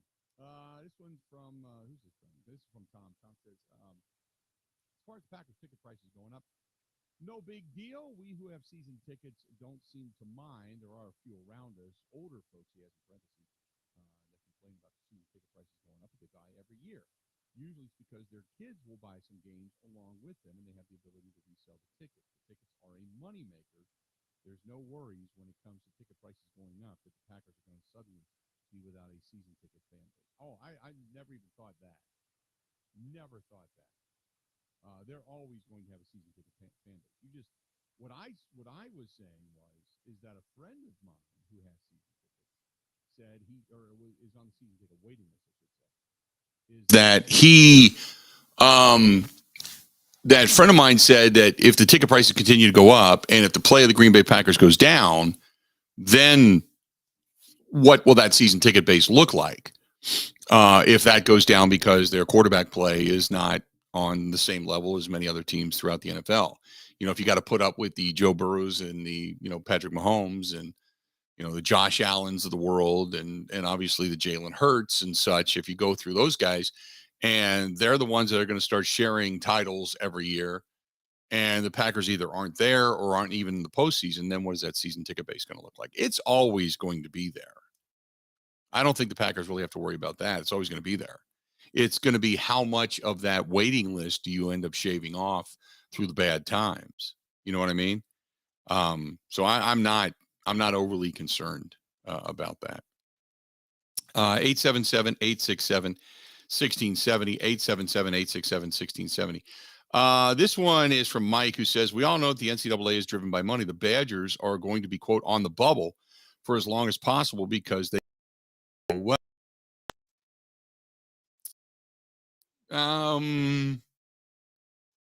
I don't know about that, Mike. I don't know about that. I don't. Maybe if it's a close regional game, you could look at it that way. But right now, you're not even being on the bubble. You're not going to dictate where it is you're going to go. They would love to have you travel to a nearby destination, but for the most part, in round one, I can't. With the season they've had, I can't imagine that you're going to carry 5,000 Badger fans to an arena. I don't think it's going to happen. I think that would be probably pretty unlikely. Now I could be wrong, but if you just now second round, sure, maybe first round to get away, okay, but I don't know. I think in the NCAA tournament versus football, it becomes a little different. I think it becomes a little different. Maybe I'm wrong, but I don't think they've got their money, put it that way. The arenas would love to have, an influx of fans, don't get me wrong, but they have their money. 877-867-1670. Want to hear from you. Who's this one from? Janice says, longtime Badger fans, I just don't think they have it this year. I'm looking forward to what the next couple of seasons have to add. They've got some guys in the pipeline. I think they're going to be okay. Do you think Greg Gard survives this season? I do. Rowdy, do you think Gard survives this season? I have never thought that Greg Gard's job was in jeopardy unless this thing just completely tanked and fell apart. Do you think they survive this season? Yeah, I think he does. I mean, you look at they were picked 9th, 10th in the Big Ten last year, but they ended up having a lottery pick in Johnny Davis and ended up tying for the share of a Big Ten title. And now this year, once again, picked 9th, 10th again. And it looks like they're probably going to finish right around in that 10th, 11th range. So probably pretty much on par with the expectations coming in. And when you think about it, I mean, you lost the lottery pick. You lost Davison, who was a 5-year player for you, leader. You lost Chris Vogt, who was your backup center. He's a really good rim protector. He could come in and score a little bit off the bench and then give you some rebounding. And you really didn't add a ton to the team this year. Right. Like you added Max Klesman. He's been a nice little pickup. I mean, he can play defense. He can knock down shots for you. but he was coming from Wofford. You added a Kamari McGee. At times, he's given you some decent minutes. He hasn't gotten a ton of run. Who knows exactly what his ceiling really is. He came from UW Green Bay. Like, those aren't, when I think of college basketball powerhouses, I don't think of Wofford and I don't think of UW Green Bay. Right. Yeah, no, and then you had Carlson leave, and you had you had another player I'm blanking right now. But yeah, you had multiple guys leave that you thought would maybe be pieces that could step up and play. They're gone. But I definitely think the seat's hot. That's clear. I think the seat's hot, but I would think the seat's hot going into next season, not now. Yeah, and you were just talking about it a couple segments ago.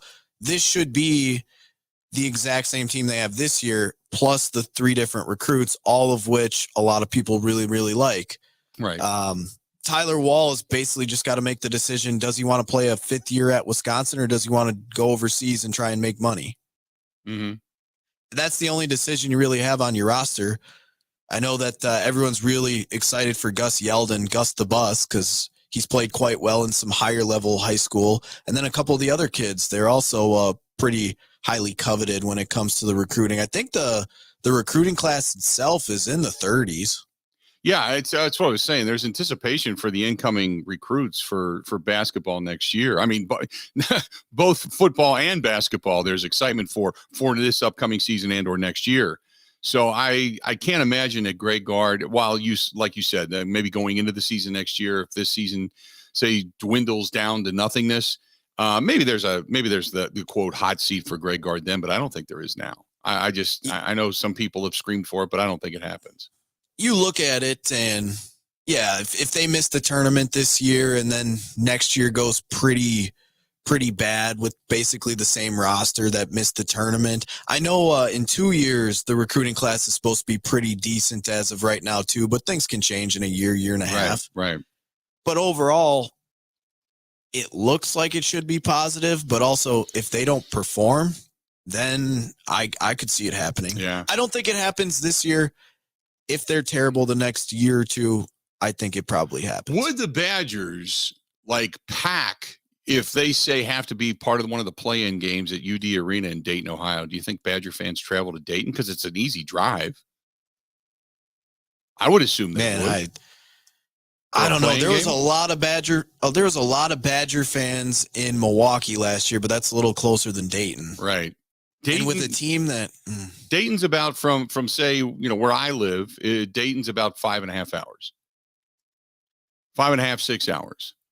That's not a bad drive. And like I've said, if you could just get around Chicago without having to go through Chicago, you're okay. Because once you get down I-65 going through towards Indianapolis and then 70 over, it's not a bad drive at all.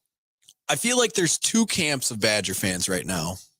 One camp is the season's over, stick a fork in them, they're done. The other camp is trying to figure out how they make the tournament. It's the, if we beat Purdue and then we do this, or if we do lose to Purdue, because there is still hope. They're figuring out what path they can make it to the tournament. But in the next week or so, we will know realistically where they stand at, probably after the Purdue game. Mm-hmm. Because if they lose to Purdue, I think it's on Thursday this week. Right.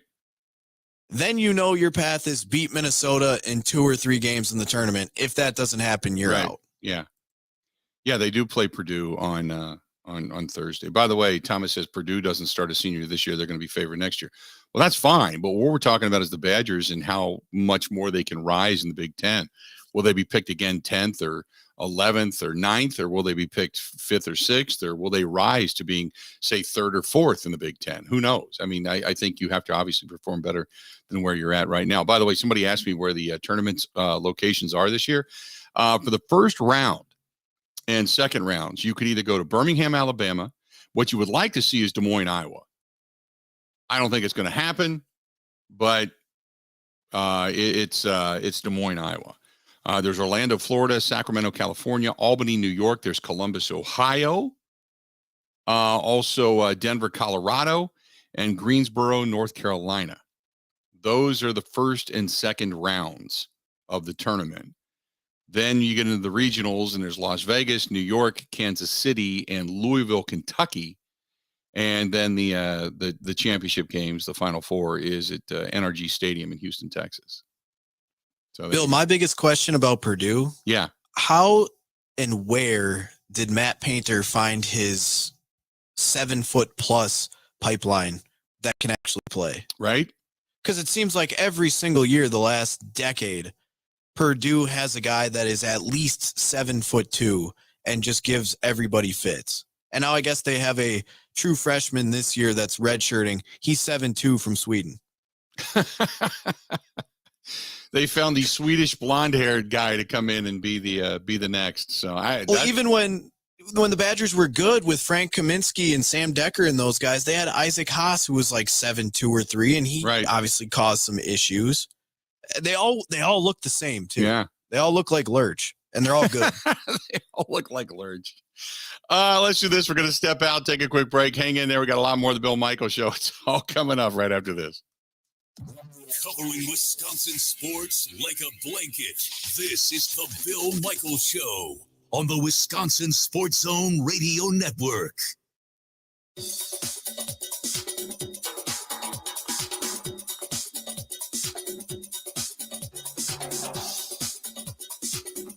Bill Michaels will resume in 3 minutes.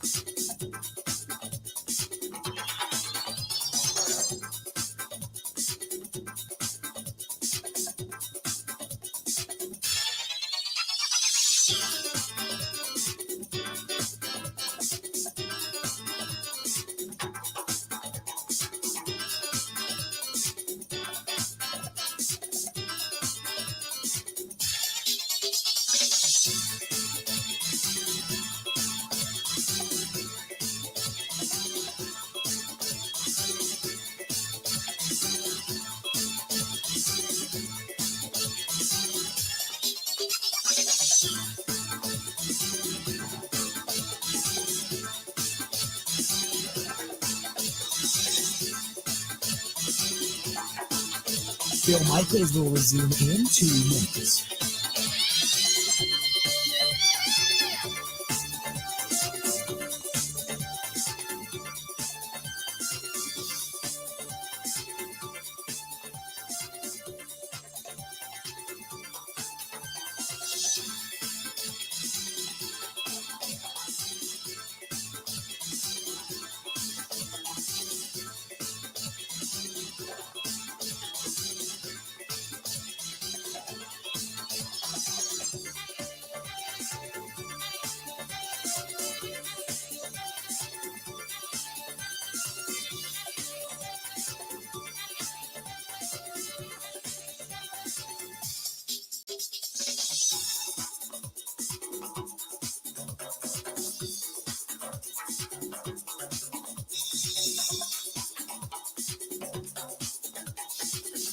Bill Michaels will resume in 1 minute.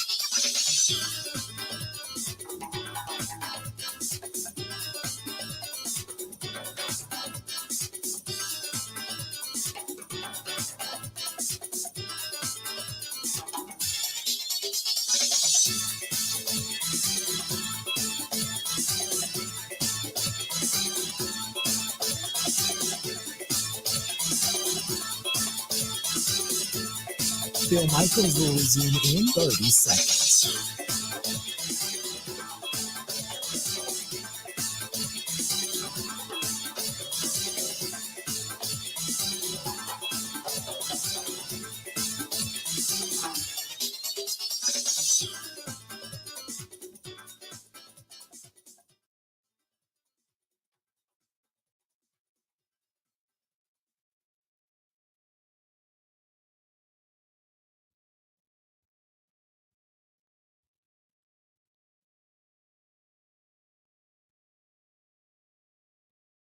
Welcome back. If you are looking for the jeweler of choice, and when it comes to just terrific items, whether it's engagement rings, wedding rings, whatever that happens to be, necklaces, bracelets, and charms, and watches, and you name it, Kane & Kane Jewelers, they're located in West Bend. It is worth the drive. It really is. Andy Kane and his staff do such a terrific job but they know it and they eat it, they breathe it, they sleep it, they live it. They can hook you up with anything via your budget and get you involved with just exactly what it is you're looking for. Go to Kane, Koehn, KaneJewelry.com, KaneJewelry.com, and see what they have to offer. But also, Andy does a podcast called Buy Like a Guy. And, obviously this is a more a male oriented program than a female oriented program, although we do get followed by many. But nevertheless, get a hold of Andy because he's got the Buy Like a Guy podcast. And ladies, if you are listening and you want to point your guy in the right direction, get a hold of our friends at Kane, Koehn, KaneJewelry.com. That is KaneJewelry.com. 877-867-1670. Phone lines wide open. Want to start taking some phone calls. 877-867-1670 if you want to follow us. This is from Art, who says, should I be following the Marquette Golden Eagles to Des Moines, Iowa? If Marquette stays where they're at, I bet you they end up in Des Moines. I would bet you they end up in Des Moines. Or either that or Columbus, Ohio. Those are probably the two drivable areas for Marquette. Same thing with the Badgers, but those are two of the more drivable areas. This is from Howard, who says, what are the shot that the UW Milwaukee team gets in without winning the Horizon League? 0. They played really well, but 0. You got to win the Horizon League. So 0. If they don't win the Horizon League tournament, then you're probably off to the NIT, which is not a bad thing considering where they were only a year ago.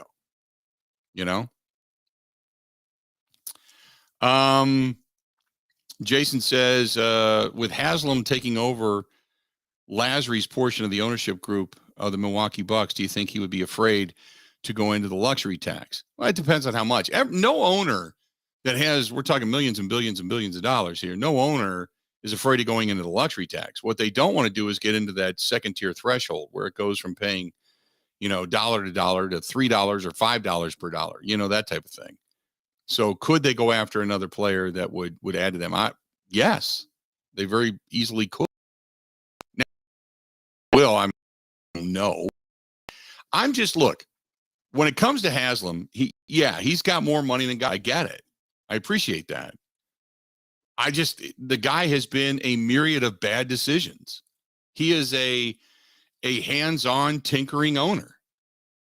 And that's why sometimes you thank God the Green Bay Packers move in the direction they do, because he's a hand-on tinkering owner. So I don't know what else to tell you. I'm not a fan. I've never been a fan of Haslam's. I've heard things that have come out of that organization that just make you go, ugh. I've had friends that have worked there, and I'm sorry, I'm just not a fan. So it is what it is. 877-867-1670, 877-867-1670. Hey, Bill, seeing Crowder play yesterday, give me your thoughts. I'll be honest, I didn't see him really play much yesterday. I saw a couple of blips of the game. I was listening to it a little bit driving home. Other than that, I think he's going to be a true asset. I think he is a scrapper. From what I saw on Twitter, from what people were saying, they're impressed. He's going to be a 2.0 version of like a PJ Tucker. I thought the block shot that he had was a hustle play coming from behind that I saw, but beyond that, I don't have a huge, I don't know. I don't know what to call it. I don't have a huge opinion on Jay Crowder as of yet. I will say this, though. When the Crowder deal went down out in Phoenix, and we were out there during Super Bowls when all that took place, one of the guys that they just hated to lose was the enthusiasm, the energy of Jay Crowder. So it sounded to me, when you listen to a former team go, oh, God, we hated to lose that guy. Oh, man, we hate to lose that guy. When you see that and hear that, you're getting something of quality. And I thought Crowder was really, really solid going into the trade with all the rumors that were being thrown around out there. And I feel the same even after the trade. I just haven't seen him play as a Milwaukee Buck enough to make me go, oh, yeah, this was the best deal ever. but I still think he's going to be extremely solid. 100%. Jason says Crowder's a beast. I think he is a PJ Tucker that can score. And I love PJ Tucker because he was the, as he put it, he was the junkyard dog mentality.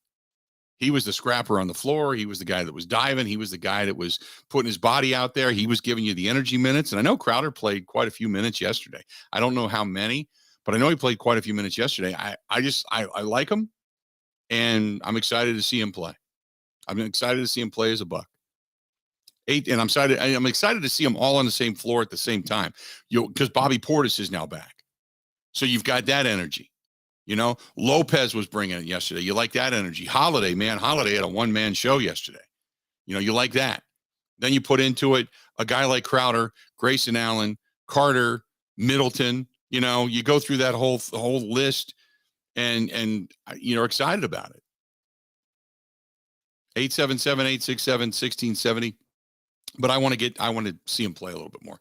I've been to a few Bucks games this year. I'm going to go to a couple more, and obviously they're on television. But I'm going to go, up close and personal. I want to see the games, and then you get sometimes just a better feel by being there.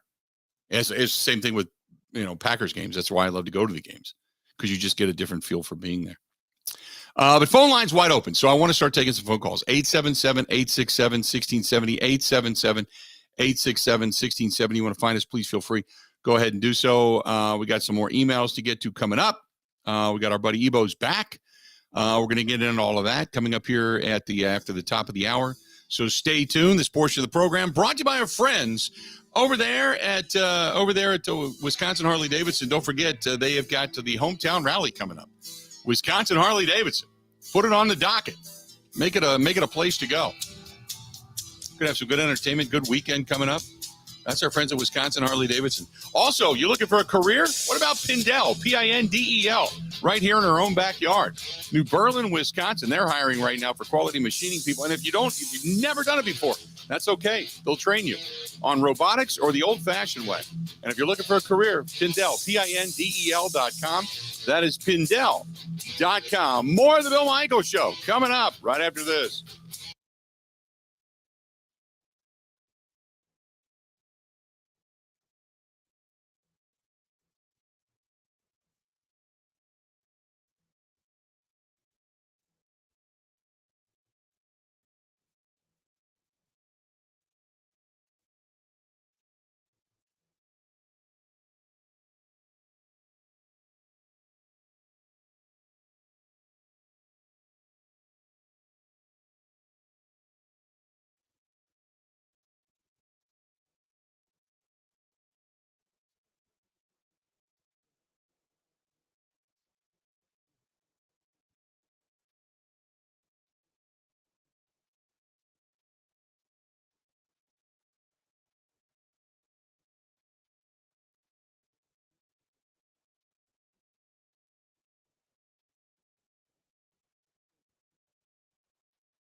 Mutual Insurance, keeping Wisconsin strong. Rural Mutual is the #1 farm insurer in Wisconsin for a good reason. As a company founded by farmers, they understand the ag industry and its challenges. Local agents offer farm families the best advice and personalized coverage. Visit ruralmutual.com to find an agent near you. Rural Mutual Insurance, keeping Wisconsin strong. Well, the Packers restructured the contracts of Jair Alexander and Preston Smith over the weekend to free up some salary cap space. Meanwhile, NFL Combine gets going this week. GM Brian Gutekunst slated to speak to the media tomorrow. With this Wisconsin Sports Zone Network update, I'm Zach Heil.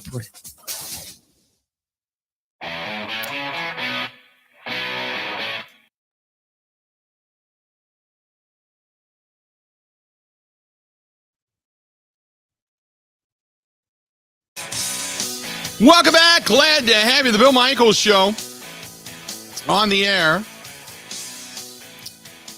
Got to say thanks to our friends at Cunis and Cunis RV. They have been fantastic. And one of the big things from Cunis, and normally I would sit here and roll through the whole list of different makes and models that they have, but this comes from Paul. Paul writes me an email, said, hey, my parents own an RV, and I was looking for something to get them for Christmas. I stopped into the Green Bay location of Cunis, and what they pointed me to in the direction of the little light bulbs that go in the awning. My parents were thrilled with it. The salesman was absolutely awesome, showed me how to set them up, showed me how to slide them in properly, and it was a great experience. I am thinking about buying an RV in the upcoming season. Is there one that you would recommend? I definitely want to go back because Cunis treated me so well. Paul, I tell you what, the one that we drive around in, the big unit cruiser, is a Nexus. Now, it depends on what you're looking for. Are you looking for a fifth wheel? Are you looking for a motorhome? Are you looking for a tow behind? You know, a little travel trailer, something like that. It depends on what your budget is, but I'll tell you this, stop in to any of the location. If you've got to, do some research, look around a little bit when it comes to the internet and see maybe floor plans you like or what your budget's looking for and see what you can find out there. And whether it's new or used and even consignments that they take, I'm sure they can get you into something, but you're absolutely right. It's a great, I've had numerous people that have emailed me and said, what a great experience it's been to go to Cunis RV. Go to Cunis, Kunes, CunisRV.com. That is CunisRV.com. You want to get a hold of the program? 877-867-1670, 877-867-1670. You can get a hold of us over on Twitter, Facebook, YouTube, Twitch TV. You can email the program, thebillmichaels@gmail.com. Another great way to get a hold of us as well. So plenty of ways to give us a shout. By the way, Paul in Menasha says all the baseball rule changes for the most part have been well received for the majority. I know it's early, but that is the consensus to date. But do the ends justify the means? Basically, a lot of what have we done is dumbing down of the game to make it faster and easier. But is that actually good for the game? Removing the shift just because it was too effective instead of emphasizing teaching players be able to hit the ball to multiple fields, limiting throws to bases, encouraging base running and pace of game.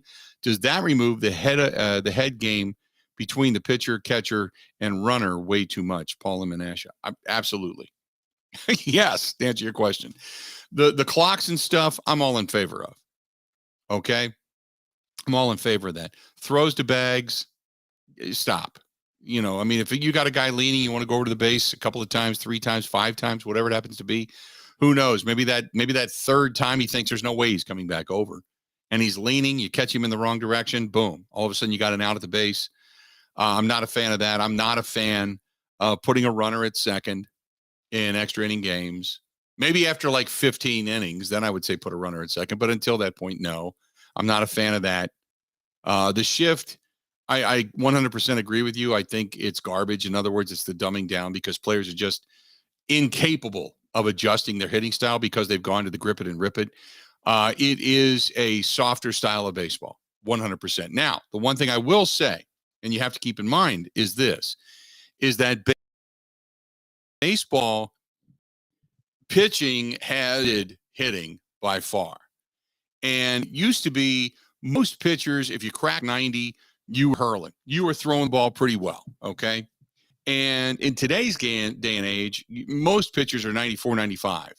And the way that I understand it is that the adjustment rate for a hitter is so minuscule. It's been that extra 4 or 5 miles an hour has made it so diminished in the ability to take the ball the opposite direction that the art of being able to hit the ball and spray the ball anywhere in the ballpark is almost gone. Now that's the reason it's just grip it and rip it, because pitching has become so good with these pitcher labs that many of these, well, I think all of them have it now. The Brewers were one of the first to have a lab, as they call it, where they put the tiny balls all over you and then you go in and you started throwing. And they looked at your arm location. They looked at your launch angle. They looked at all that different stuff, or release point, I should say. They go in and do all of that. And now they can pinpoint the best area of velocity, the best area of spin rate, all of that stuff. And pitching has just exceeded hitting. And then the other aspect of this is it's not just, it used to be, you'd face a guy like, go back in the day, face a guy like Nolan Ryan or Roger Clemens. You'd get a guy like that. They'd come in, they'd throw you heat, 93, 94 mile an hour heat on a consistent. And then you get to the bullpen, and the bullpen was 90, 89 with a lot of movement. So you could kind of adjust. Now, every guy coming in is throwing 94, 92, 93, 94, 95 or better. And a closer usually is throwing a lot more heat than that. It used to be that you got a guy that hit 100. I mean, that guy was like a golden arm. Remember when Chapman came into the league with Cincinnati? He consistently threw anywhere between 100 and 110. It was stupid. And then teams started teeing off on him because he just had that unbelievable fastball. But if you didn't have movement on it, man, it went out just as fast as it came down the pipe. So they hit him. So now it's even the bullpens that you face in today's game are 92, 93, 94. So I don't like it. I agree with you in the sense of being old school. You get rid of the ability of, say, the guys like Tony Gwynn, Pete Rose, those guys that just hit for an average. They sprayed the ball all over the park. They were really good at hitting with runners in scoring position and putting the ball behind a runner. You look at a guy like Ricky Henderson with the steals. Nobody's stealing anymore. Nobody's stealing. What they're trying to do is kind of actually give bases to runners now to make that game exciting. To try to put some more, balls in action, so to speak.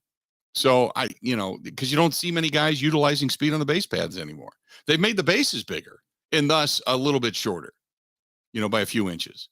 So I get it, but what are you going to do? I mean, you're trying to get through this capability of downturns in the watchability of baseball, but yet you can't just let the game fall by the wayside. I still think there's other ways to do certain things, such as the replays and such.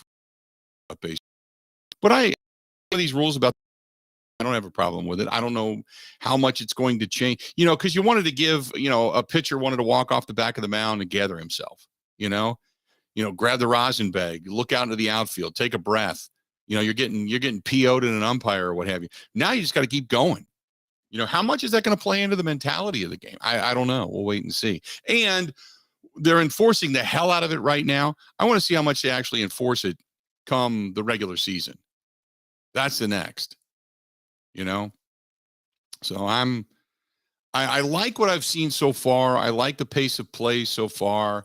I like the fact that there have been some, enforcement of the rules so far, but we'll wait and see where all this ends up. Hey, if it makes the game better, I'm all for it. 100% for it. 877-867-1670, 877-867-1670. Again, give us a shout, 877-867-1670. Here's something for you. Our buddy Jimmy Shapiro emails me out of betonline.ag. They got a graphic based on Twitter data in the final month of the regular season, December 8th through January 8th, tracking tweets, hashtags, and direct keyword phrases about the NFL being, quote, scripted, fixed, rigged. Which fan base talks most about the conspiracy theories? For example, running queries for tweets that were from the Cowboys fans that also included scripted, fake, rigged, all that kind of stuff, repeating that for each team. The playoffs, by the way, not included. But the rankings were based on the overall percentage of fan tweets that were about the NFL being fake or scripted or rigged. This is interesting. The fan bases that feel they're being screwed the most by the NFL and the NFL does not want them to win. The Cowboys are the number one whiniest fan base. Believe it or not, the Rams were number 2.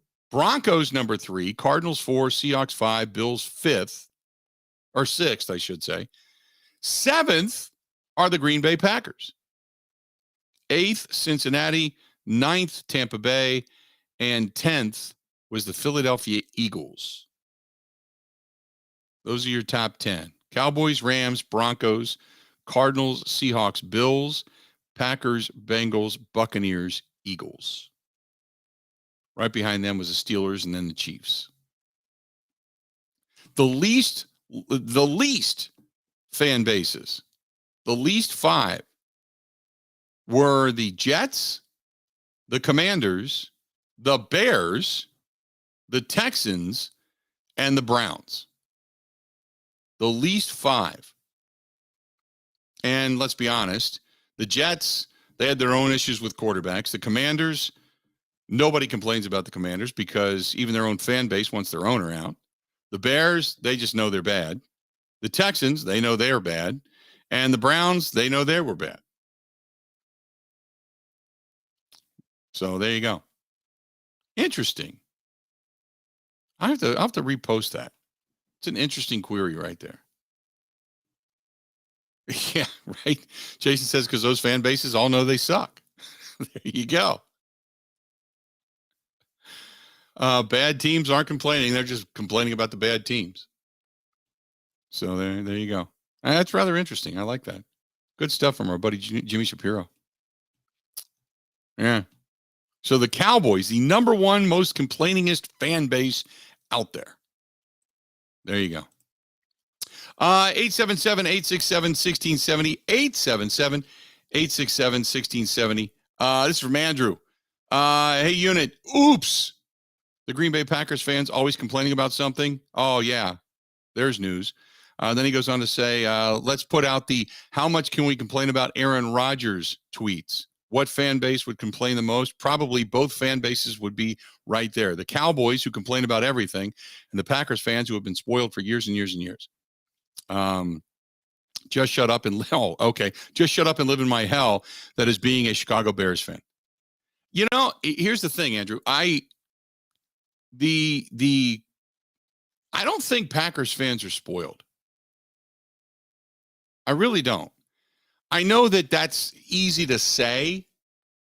I just think that there's an expectation level. Packers fans, all in all, are very knowledgeable. I mean, a lot of fan bases are, don't get me wrong. But there's an expectation. You've been accustomed to success. You know that your franchise has had success. And you know what you have in front of you. You know that you have quality quarterback play, and we know it's a quarterback-driven league, right? So, of course, you look at things in a different light. If you are, say, Chicago, my God, you traded up for Mitch Trubisky. You know you're bad. You're in a quarterback-driven league. You know where you're at, right? Certainly. So, if you know you've got Justin Fields and you traded away Roquan Smith, your defense has gotten weaker over the last few years, you know you're in the midst of somewhat of a rebuild, and there's even the possibility, the discussion of trading away your quarterback early on in this draft because you have that number 1 pick, that you could possibly do that. So you understand all of that. You know where you're at. You're not a team that's on the cusp of winning a championship or even getting the postseason for that matter, right? So there's a level of expectation there, or not. So Packers fans, yeah, you have a right to yell. You have a right to be mad because at the beginning of the season, for decades, you've been picked as a team that could be in the top 5 to win a Super Bowl. And to fall short consistently is frustrating. It's not spoiled. It's frustrating. Right? I don't know any fan base that's picked to have success that at the end of the year, when things don't go right, go, it's okay. That's okay. No biggie. Here comes baseball. No, there's no fan base that does that. If you are picked to win something and you fall short, you're pissed. As a fan, you had expectations. You had higher than high hopes and expectations of better. And when they don't come through, yeah, you're mad about it. It goes for anything. That goes for anything. And, I get it because fans with losing franchises will say, oh, boy, feel our pain. Yeah, but your pain is your pain because your team sucks. Cleveland's been Cleveland for how long? Indianapolis, you haven't really been good since Andrew Luck called it a career. Really, since going all the way back to when Peyton Manning was there. Andrew Luck didn't do a whole lot for you. but he kept you viable because of the ability to be a good quarterback. But you haven't really had the heyday since Peyton Manning.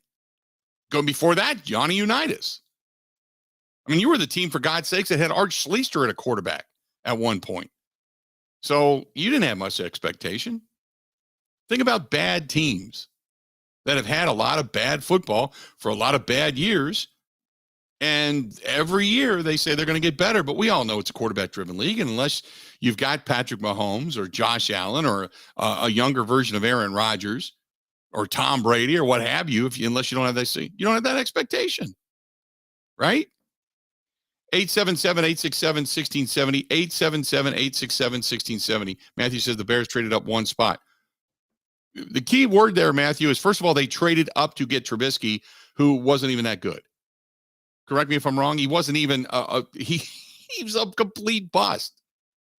I don't care if they traded up a half a spot. I don't care if they gave away a bag of footballs. It was the wrong move, and Trubisky's not good.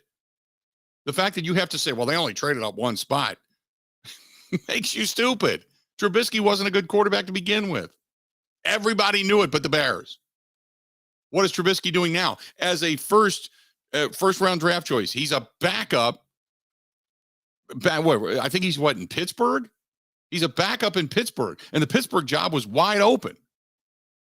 He couldn't get that. And yet they made him a first-round draft choice and traded up to do it and gave something away to get him to their franchise. If you want to justify that, you got to be a dumb Bears fan. Dumb.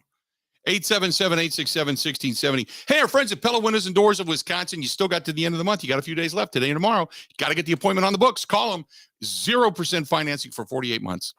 Right now, you got to do it to the end of the month. 0% financing, 48 months, right now at Pella Windows and Doors of Wisconsin. I love these things. I've had them in my home for a while now, and I swear by them.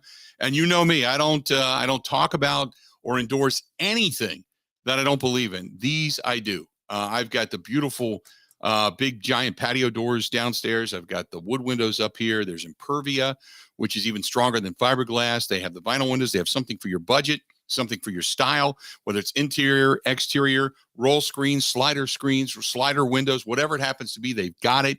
All you got to do is call. And right now, 0% for 48 months at Pella Windows and Doors of Wisconsin. Go to Pella, P-E-L-L-A, PellaWI.com. That is Pella. WI.com, and see for yourself and get the appointment on the books today. Tomorrow, just call and schedule. Say, hey, I want to get that deal. Still have time. Yes, but get that appointment on the books. Do it right now. Right now. More of the Bill Michaels Show next. Ready? This is the Bill Michaels Show on the Wisconsin Sports Zone Radio Network.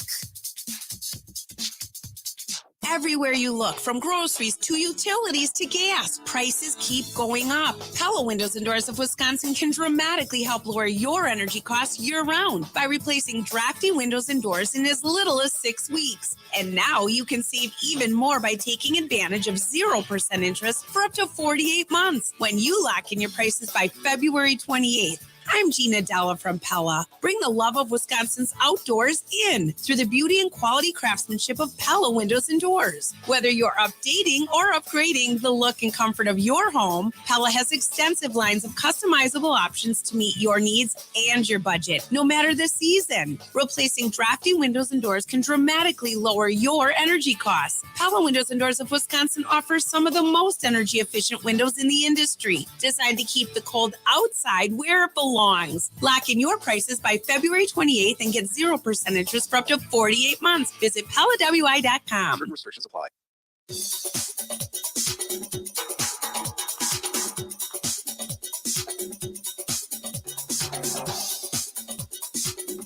Bill Michaels will resume in 3 minutes.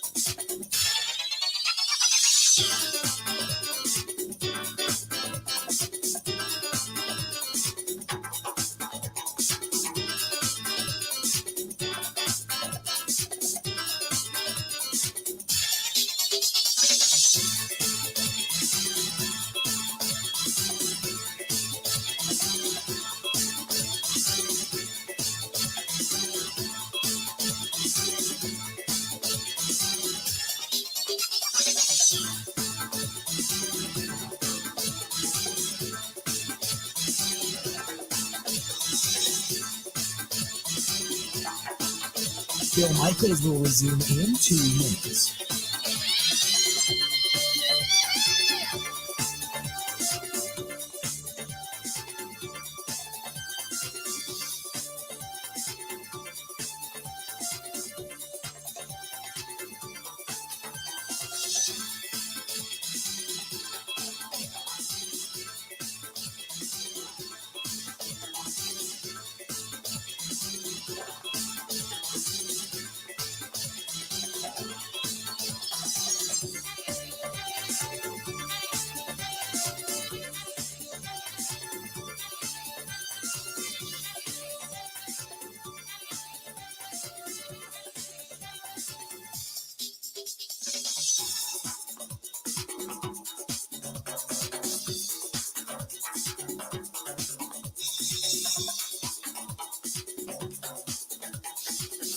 Bill Michaels will resume in 1 minute.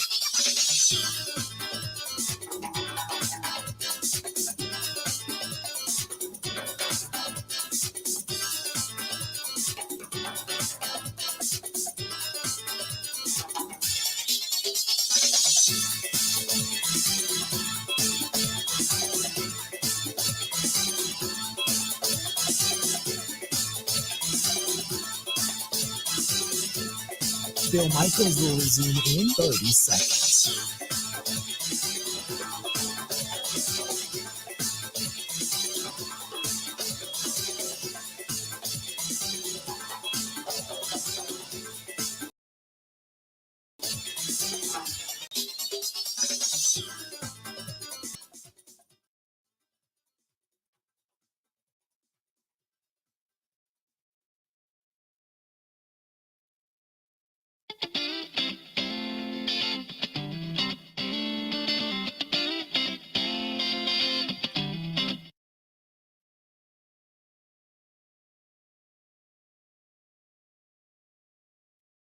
Welcome back. Good to have.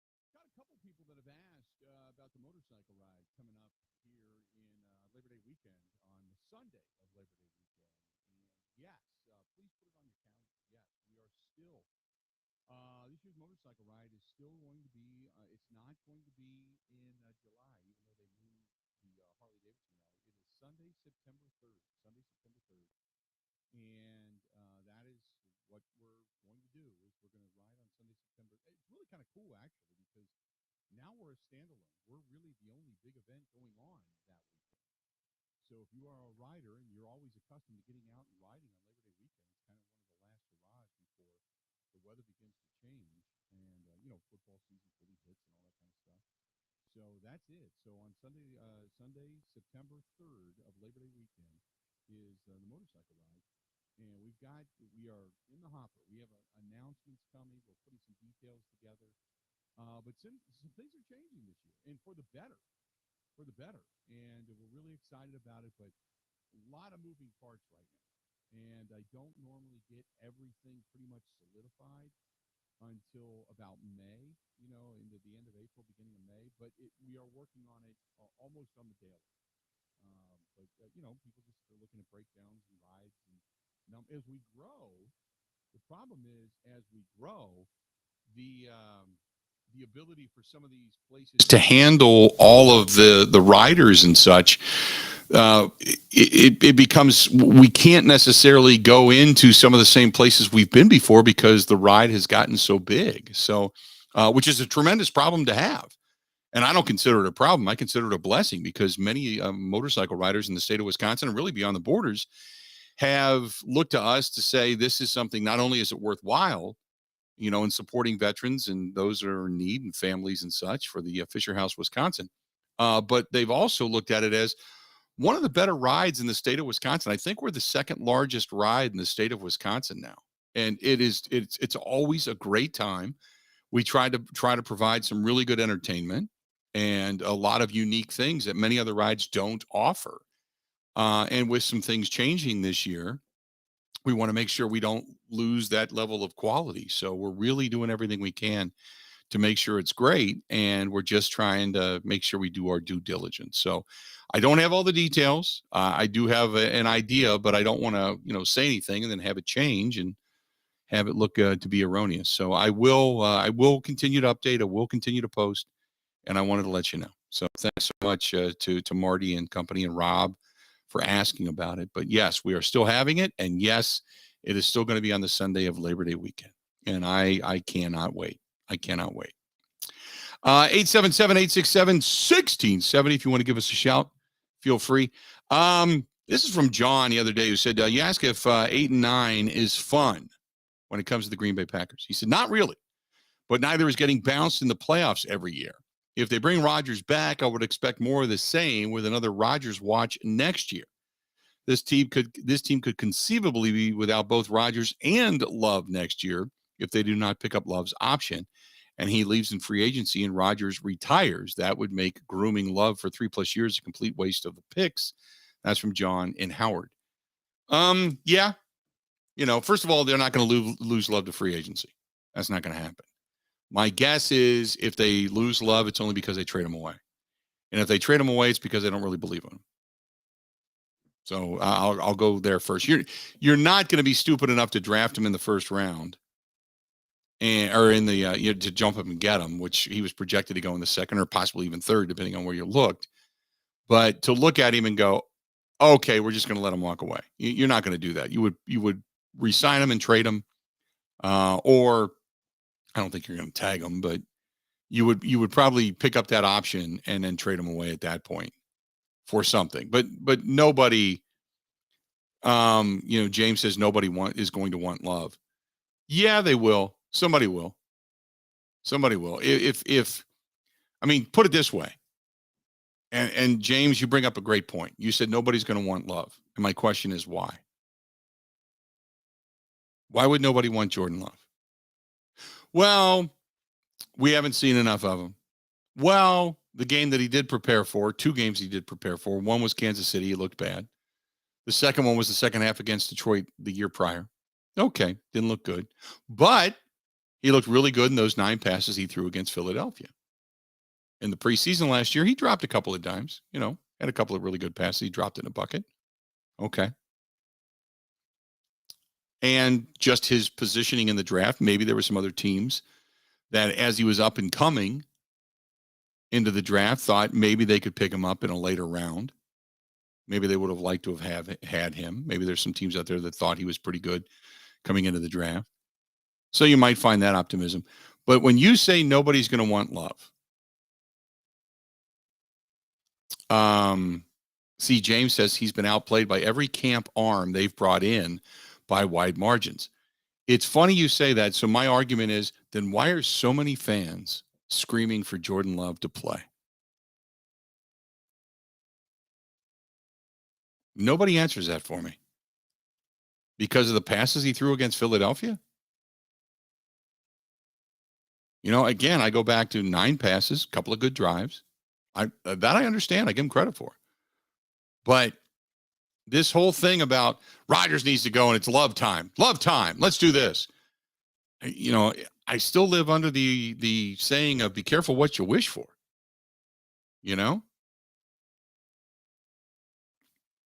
I go back to the college days. As James said, marginal numbers at a marginal school and a marginal conference. That's pretty much it. That's kind of a really good synopsis. I never thought he was anything great coming into the league. Then again, you know what? People didn't think Tom Brady was great coming into the league. James says GM Mark Murphy fell in love with Love. No, he didn't. Mark Murphy had nothing to do with the Jordan Love pick. I'll tell you that right now. Nothing.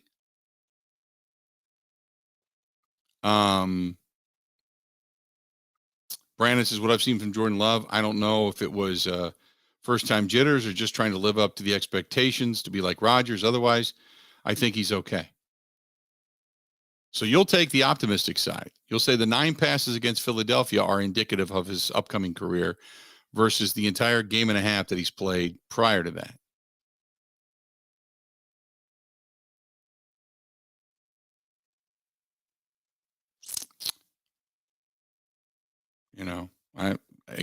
It just depends on what camp you fall into.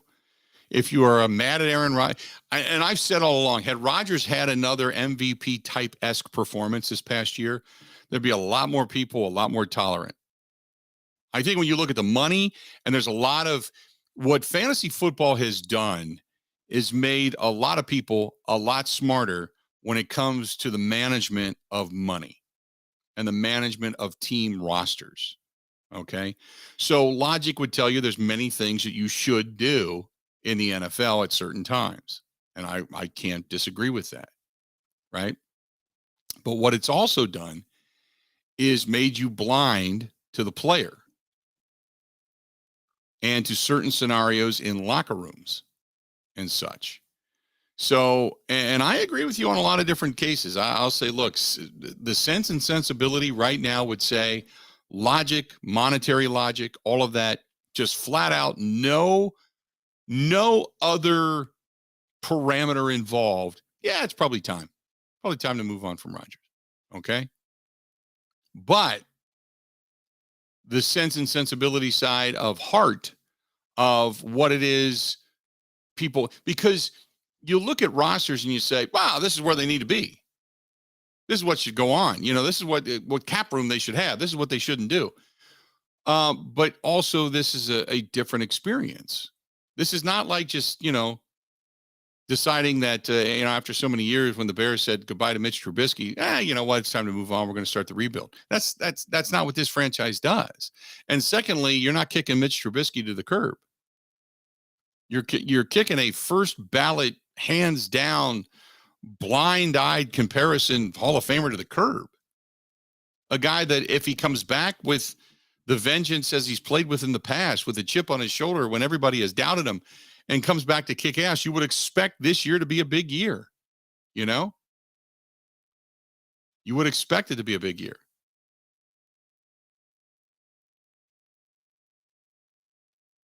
And that's where people tend to turn the blind eye. It's like they don't care.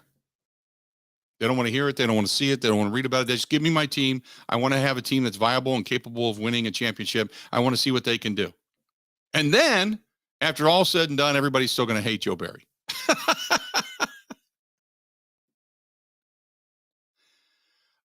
See, Randy, it's not a bright question. Randy says, well, they kicked a Hall of Fame quarterback to the curb once. Why not now?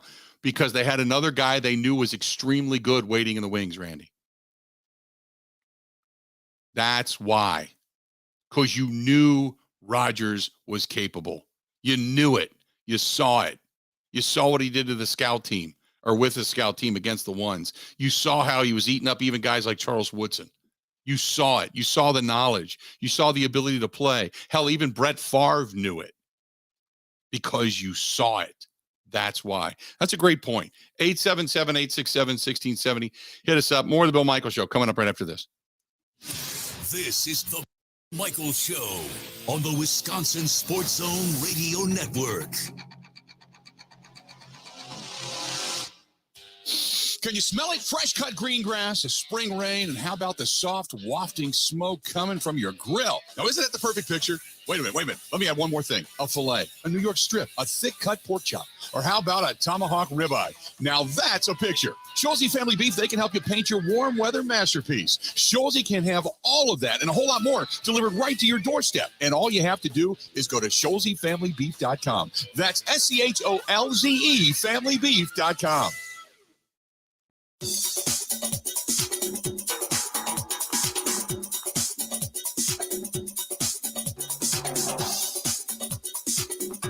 Bill Michaels will resume in 5 minutes.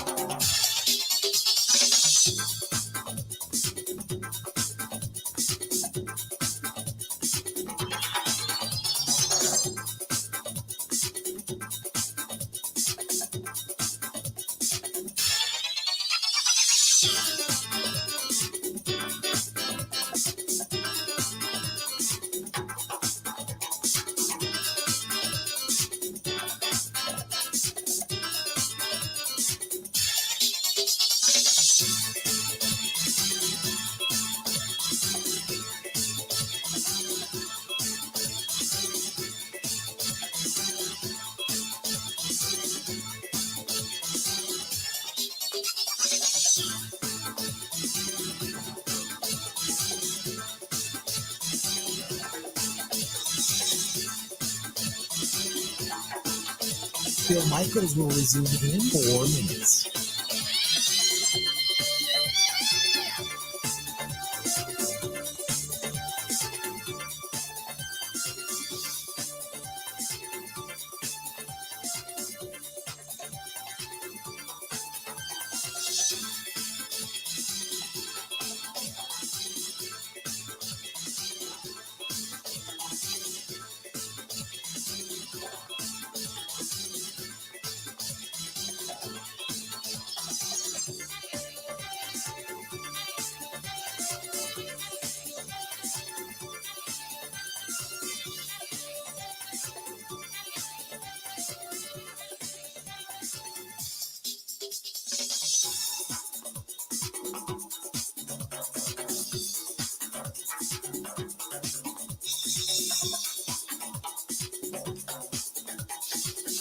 Bill Michaels will resume in 3 minutes.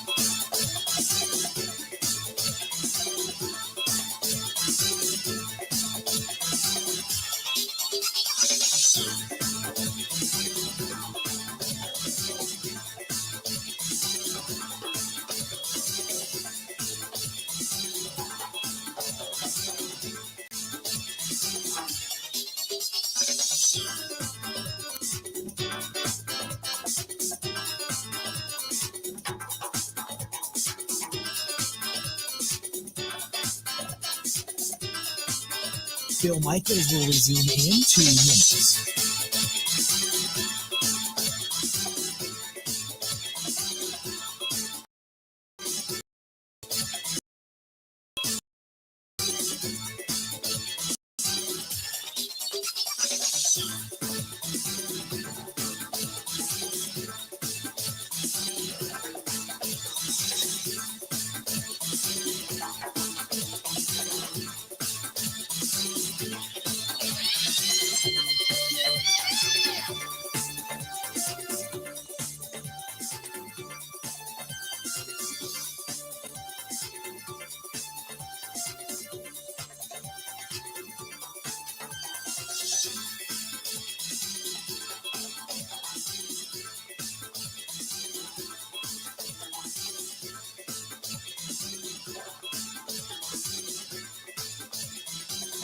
Bill Michaels will resume in 1 minute.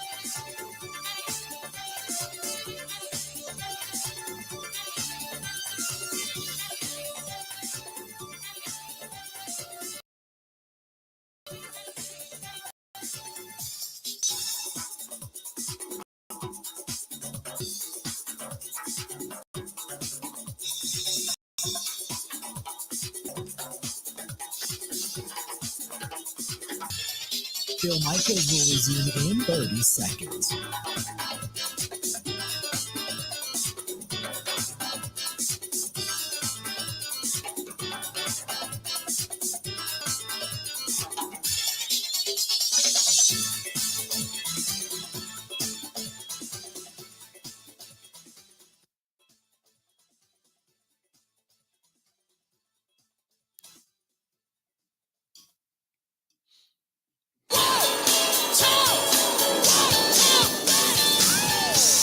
Good to have you back. This portion of the program brought to you by our friends at Stoley's Hog Alley out there in Oconomowoc Summit, to be exact. Tonight, braised short ribs. That's what they're talking about. And you want to swing in. They've got the Monday night meal. Starts at 4 o'clock today. Homemade soups today. Spicy sausage, beer cheese, stuffed pepper, and chili. And all, of course, they have some gluten-free stuff as well, but they've got potatoes, but those braised short ribs, man, I got a picture of them on their Facebook page. Woof, those things look good. Stoley's Hog Alley, which is back open. It's renovated. It's beautiful. Still has that new bar smell, all that kind of good stuff. And don't forget about Stoll's Old 109 up in Watertown, too. Tremendous places to go and enjoy yourself with your just you, friends, family, whatever. But say hi to Jeff and Alicia when you go there, for sure. 877-867-1670. Let's get to the phone calls. Let's go to Vicky hanging in there. Vicky, how you doing? Hi, Bill. Great. I'm happy to be listening to you and affirming the Packers like you are. Appreciate it. My parents bought tickets to the original City Stadium, Lambeau Field, of course, and we've suffered through the 70s and the 80s, and a little tough to take, but 30 years of success since has been wonderful. The one thing I wanted to talk about, and when you were mentioning about season ticket holders and the price and the, proverbially selling their tickets or whatever, is that about 4 years ago, I think it was in the state of New York, they had a lawsuit, and it went, well, it depends on how you look at it, against the season ticket holders. So that now when you sell tickets, they can be sold below face value. And before, that wasn't true. I mean, you never could take a beating, so to speak. You could only gain. Right. And now that's why we've had fans sitting around us that said, oh, yeah, I bought my tickets yesterday because they dropped down to, $30. Right. For some of the games that, let's say, aren't as popular. Last year, for instance, the Dallas game, just for fun, we go on and check on that secondary market, and those were probably the highest for the year of all the, if you wanted to sell your tickets. Right. But it's just been interesting. So anyhow, no, I don't think there's that huge market out there that people think there is. Well, for some games there will be, like Kansas City this coming year and stuff. Yeah, then, but some of the others not so true. The other thing I agree with you, but then again, even if you sell them below value, you'll still get something for them as opposed to not using them. Oh yeah, absolutely. No, we've never had a losing year if that's what you're getting at. Right. I mean, there's enough of us that we don't sell that many, but still. The other thing I wanted to say is if they, God help us, if we go into a vast decline in the 70s and the 80s again, the one thing about the stadium, again, having been there for a long time, is if they would go to the other type of seating and go away from the bench seating, right, there'd be about 12,000 tickets lost, so to speak. Right. But it would be, frankly, if things got that bad, they would lose 12,000 season ticket holders. Frank, and then they either could pick them off the list, which you alluded to, and it's true, but it would also be a way then of changing the seating and getting down to what is probably a more realistic number for the area, the 70,000. So it would be fun to look at. I don't know. No, I'm not going to turn in our tickets. Yeah. I don't think many people are. Kids are waiting for them down the line. Exactly. I appreciate the phone call. I don't think many people are waiting, for the loss of like a mass amount of season tickets that go by the wayside. I just don't. I do know that they do roll some over every year, but it's not vast. Now, if you have a decade of losing, say, well, then maybe it becomes a little more likely, like you're gonna, in some way, shape, or form, start to drop when it comes to season ticket holders, and you start to go through that waiting list a little bit more. But I can't imagine in today's day and age, I cannot imagine that you cannot turn a franchise around within 2 to 3 years. If you have a smart general manager, if you have some money and a smart GM, and you find yourself a good and serviceable quarterback, you should be able to turn around within a couple of years. 877-867-1670. You want to call in? Go ahead and do so. Dave says, all the talk about Aaron Rodgers makes me kind of laugh. We can't do a damn thing until he makes a decision. I know we hate waiting. Everybody likes it. Like you say, Bill, a fast food world here and now. But we just have to wait. And once he makes his decision, then all decisions fall into place. Give him a little bit more time. That's from Dave. This is from Steven. Steven says, hey, unit, love the program, love the Packers chatter, even in the offseason. He says, I think they're going to restructure a few more contracts, get about 15 to 20 million under the cap. Then Rodgers comes back. They get about another 10 million there. There's going to be about 20 million to spend on players. I'm excited about the upcoming season. Run it back one more time. Ryan says, let's get rid of the diva now while he still has some value, because after next year and he gets beat up and his legs look even worse, he's going to be worth nothing. Make the move. That's from Ryan. Ryan, appreciate it. Kind of dissenting opinions there in back-to-back emails. And I get it.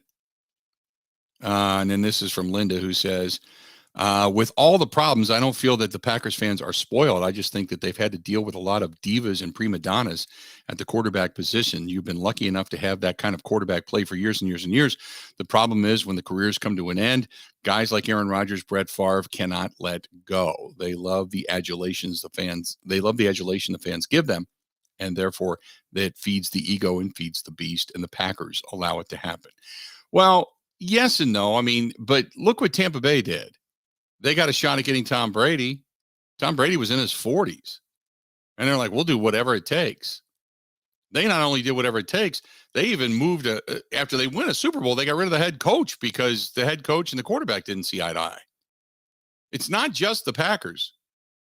You know, you'll move mountains when you have a good quarterback. You're going to see what Philadelphia is going to do eventually. You obviously have started to see what Kansas City is doing. You know, you'll see what happens with, you know, the Buffalo Bills and Josh. You're really going to see it coming up here in the short, because you saw that Kyler Murray when all the griping and whining and foot stomping that he did, they gave him what he wanted out in Arizona.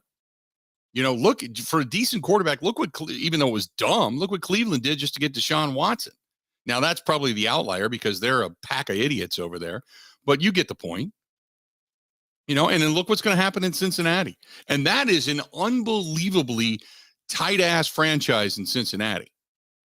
I mean, tight, like tight. Like, go to bed at night, put a lump of coal in your ass, wake up with a diamond the next day, kind of tight. You know, that's a tight organization. Always has been. Because the only business they have, I mean, they have some, you know, satellite businesses, but their business is the business of football. That's it. Always has been. So they're tight, and look what they're about to go through with Joe Burrow and Jamar Chase and T. Higgins and other guys on that team that are coming up on contracts. So they're going to go through this. Who do you keep? Who do you keep around to keep the quarterback happy? What are they going to put up with? You know, not to say Joe Burrow is going to become some kind of a crazy egomaniacal maniac or anything, but you know, every franchise goes through it when you have that guy, you know. 877-867-1670. Let's do this. We'll step out. We'll take a quick break. We'll come back.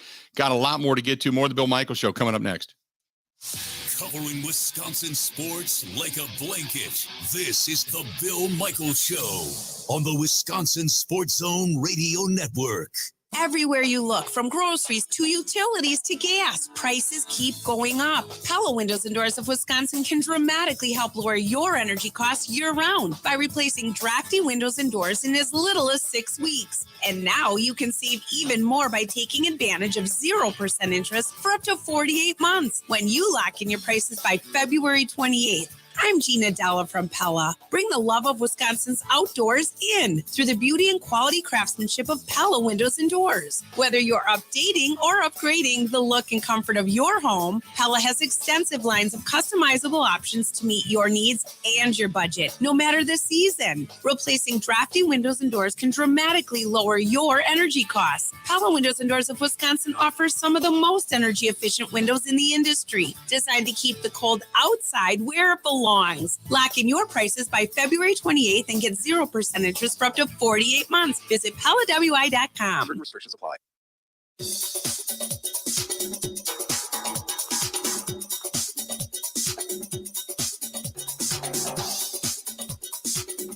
Bill Michaels will resume in 3 minutes.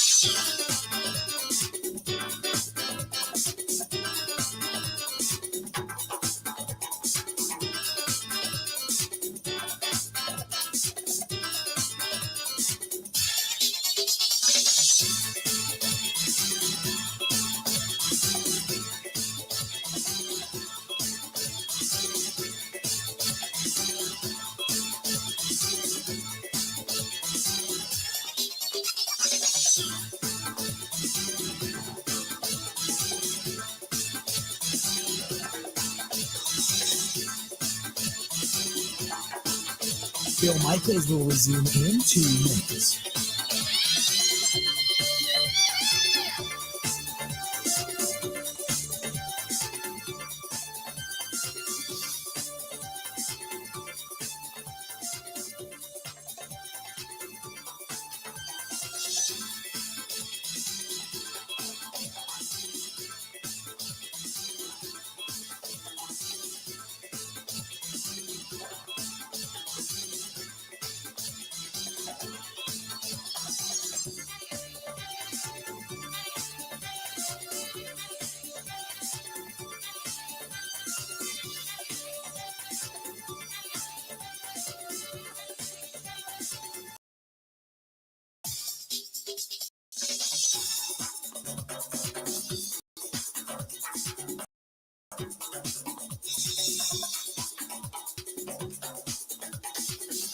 Bill Michaels will resume in 1 minute.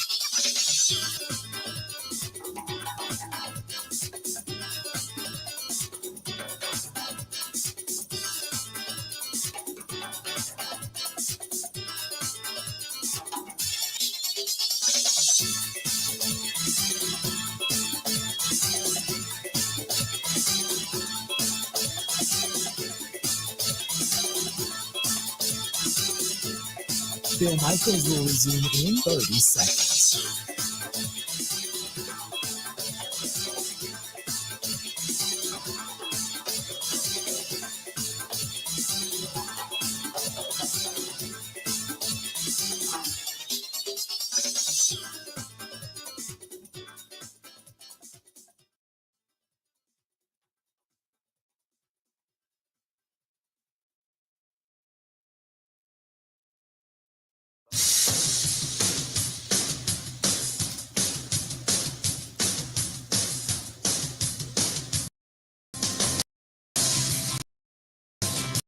On the Bill Michaels Show, when I was going through a downturn in my life, we'll say, or the emancipation, one of the two, I ended up refining my house. And one of the people that helped me along the way was my buddy Scott Ellis. And Scott Ellis with Homeside Financial, fantastic people. But the biggest selling point for me was, one, he walked me through it. The process was incredibly easy. And I'm not a very studious person when it comes to stuff like that. He walked me through it, told me, how things were going to be, what I needed to do, what I needed to get done. And it was awesome. So that was first. Secondly, he was available the entire time. He got me a terrific rate, shot me around and took care of things. And it's ever since then, it's been fantastic. Even through another refi, it has been absolutely awesome. And I can't say enough about him. Get a hold of him, 414-791-7771. 414-791-7771. That's my buddy Scott Ellis with Homeside Financial. Again, 414-791-7771. And right now, in today's day and age, in today's market, with the interest rates that have gone up, he's got a deal. It's called a 2-1 buy down. Now, I don't know all the details of this. I'm not the salesperson. I'm merely the sheep herder. But if you're looking to buy or looking to refi, they've got a 4.5% offer and a 2-1 buy down. He can explain to you how the whole thing works, and he's getting results with this. So again, call him 414-791-7771. 414-791-7771. That is my buddy Scott Ellis and Homeside Financial. If you want to give us a shout, please feel free. Go ahead and do so. By the way, the top 25 standings for college basketball, and I had mentioned Marquette in the top 10. Marquette's actually at number 6 right now. Marquette went up in number 6 in the USA Today College Coaches Poll and the AP Top 25 poll. Only 3 teams in the Big Ten this year in the top 25. Only 3 of them. And that's Maryland, obviously Purdue, and then Indiana. Indiana, by the way, swept Purdue in the season series in the in-state rivalry games. Indiana beat Purdue twice this year. They just won at Mackey Arena over the weekend. But yeah, some good stuff. Some good stuff there for Indiana basketball. But only 3 Big Ten teams in the top 25 this season. So a little bit of a down year anyway for college hoops when it comes to Big Ten basketball. 877-867-1670, 877-867-1670. You want to find us, do it. This one's from the Milwaukee mayor, not the actual mayor, but he calls himself Milwaukee mayor. He's a Brewers fan, by the way. Big time Brewers fan. He says, looking forward to the Brewers coming back home. I think the pitch clock is going to be awesome. If you looked at some of the numbers coming out of spring training so far, give me your thoughts on eliminating the shift, though. Well, we talked about this a little bit earlier. And I think anytime as it was called, and not by myself, but by an emailer, calling the dumbing down of baseball, I don't think it's good for the sport. But I do understand the analytical side of things and what it is they do have to work with. And the fact that pitching has got so much better, the ability to hit faster and faster and faster reaction time wise is somewhat diminished. It doesn't leave a lot of mental, ambiguity, so to speak. I mean, it's like you're basically gripping it and ripping it. If it's anywhere near what you believe to be a strike zone, you're swinging with everything you got. And that's kind of where a lot of teams are teaching right now. So I'm not a fan of eliminating the shift. I am a fan, however, though, of putting the ball in play more movement on the base paths, and more action within the game. And I think overall that sells the game. 877-867-1670. We got a lot more to get to. Another hour yet to go. Hang in there. A lot more of the Bill Michaels Show coming up right after this.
Good to have you back. The Bill Michaels Show.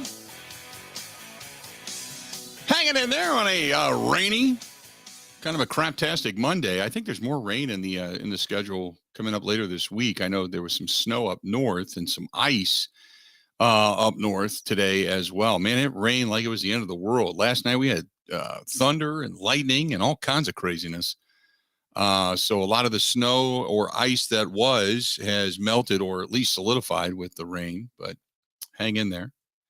Hopefully it just begins to just consistently warm up. I know throughout the week it's upper 30s, low 40s. So at least in with the area that I live in. So I think a lot of this is supposed to be pretty much gone by the end of the week, and I'm all for that. I'm ready to turn the corner, man, big time. I was driving back yesterday from being up near Iron Mountain up in Pembine. Was driving down 43 and then over to 94 to come back out to the house. And there was a guy on a motorcycle yesterday that he was in the center lane. I passed, and you just kind of like, you just appreciated it. You know, you just kind of gave him the thumbs up, like, yeah, okay, there's a guy that's getting it. It was a sunny day. The streets were dry.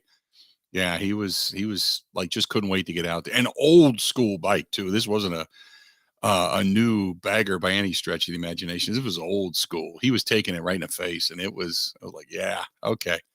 Well, maybe we're not that far away from a little bit warmer weather, or at least feeling a little bit warmer. So it was good to see that. 877-867-1670, 877-867-1670. Glad to have you. Let's get back to the phone calls. Let's go to Tom listening to us in Marshfield. Tom, how you doing today, man? What's up? I'm doing good, Bill. How are you? I'm good today. We got a quarter of an inch of ice out here today, so it's not real pleasant around Marshfield here. Listen, I want to talk a little bit about Marquette and about Jay Crowder. This is a surprise to me, and maybe a lot of Marquette fans. I mean, they really fell apart the end of last year, and they didn't bring anybody new in, and they've just really coalesced into a really solid team. You've got probably the coach of the year for the Big East, and Tyler Kolek probably is going to end up being the Big East player of the year, which is just amazing. So it's been quite a while and quite a run for Marquette. Absolutely. I agree with you. I did look at something this morning where they're doing updates on the tournament, and at this point they have Marquette between a 2 and a 4 seed going to Des Moines, and that would be great for Marquette fans. They'd pack the place. Right. As far as Jay Crowder, I know I heard you earlier say you didn't hear much of the Buck game yesterday. Yeah. But I watched the game, and they were in trouble with about 5 minutes to go. They were down by 8 points, and Crowder hit 2 big threes that got them back in the game and helped them win that game. And I just think this guy is going to be a huge addition to the team. And with everybody coming back healthy, boy, I think everybody's hoping for a Boston-Milwaukee series, because I think that's going to be incredible. Yeah, no, I would agree with that. I said Jay Crowder, I liked when they talked about making this deal way back when. This is like months ago when you started to hear the rumors about it, that he was, to me, like PJ Tucker, but with the ability to shoot the basketball. He's got that tenacity. Right. He brings that energy. He's got a lot of Bobby Portis-esque type of play in him, and does like to have emotion, and does like to kind of show off a little bit. But this guy can actually hit some shots, as opposed to PJ Tucker, who was basically a guy that was down under. He was only going to get you some putbacks and things like that. He wasn't really a consistent outside jumper kind of guy. And Jay Crowder can hit from pretty much anywhere on the floor. So I really love the addition. Absolutely. And I like the fact that we've got another big body. You can never have too many big bodies in the playoffs. You really can't. And I like the fact that the coach is playing. He's playing like 11 guys in the first quarter. I mean, he just doesn't care. He wants to give everybody some minutes, and he's trying to keep everybody fresh. So I think Bud has done a great job. And one last thing, I totally agree with you about the fact that I am not happy about this guy who bought a share of the Bucks.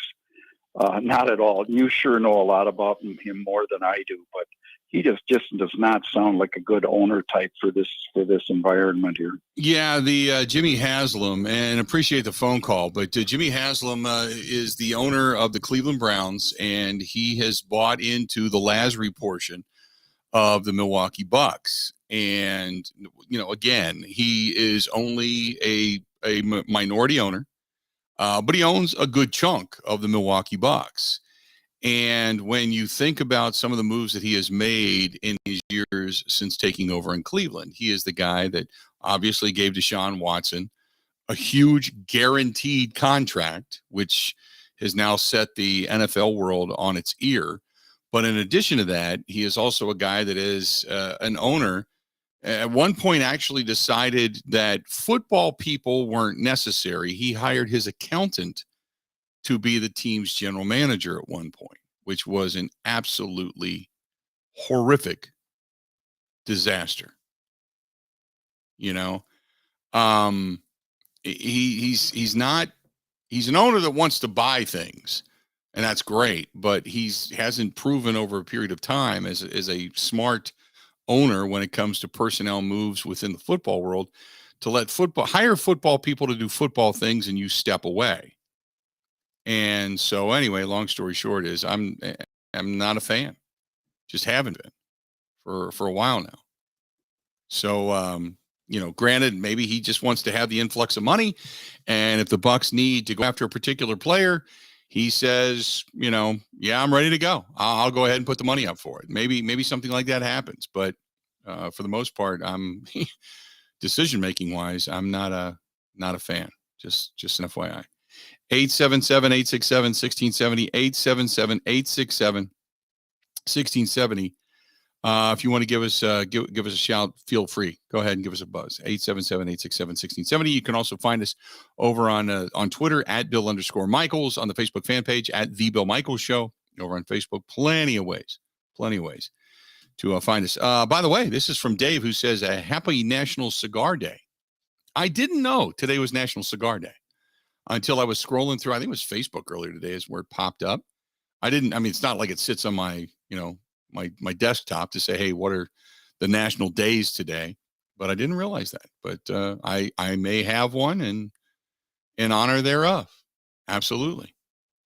Probably go down to the bar later on tonight. Got some work to do, a lot of paperwork stuff to do tonight. So that's probably going to be on my docket. And he says, and Chuck, follow cigar. I think you mean not gentlemanly cigar smokers. There's a page on Facebook if you follow cigars, and basically it's cigars in front of boobs. That's all it is. It's cigars in front of boobs.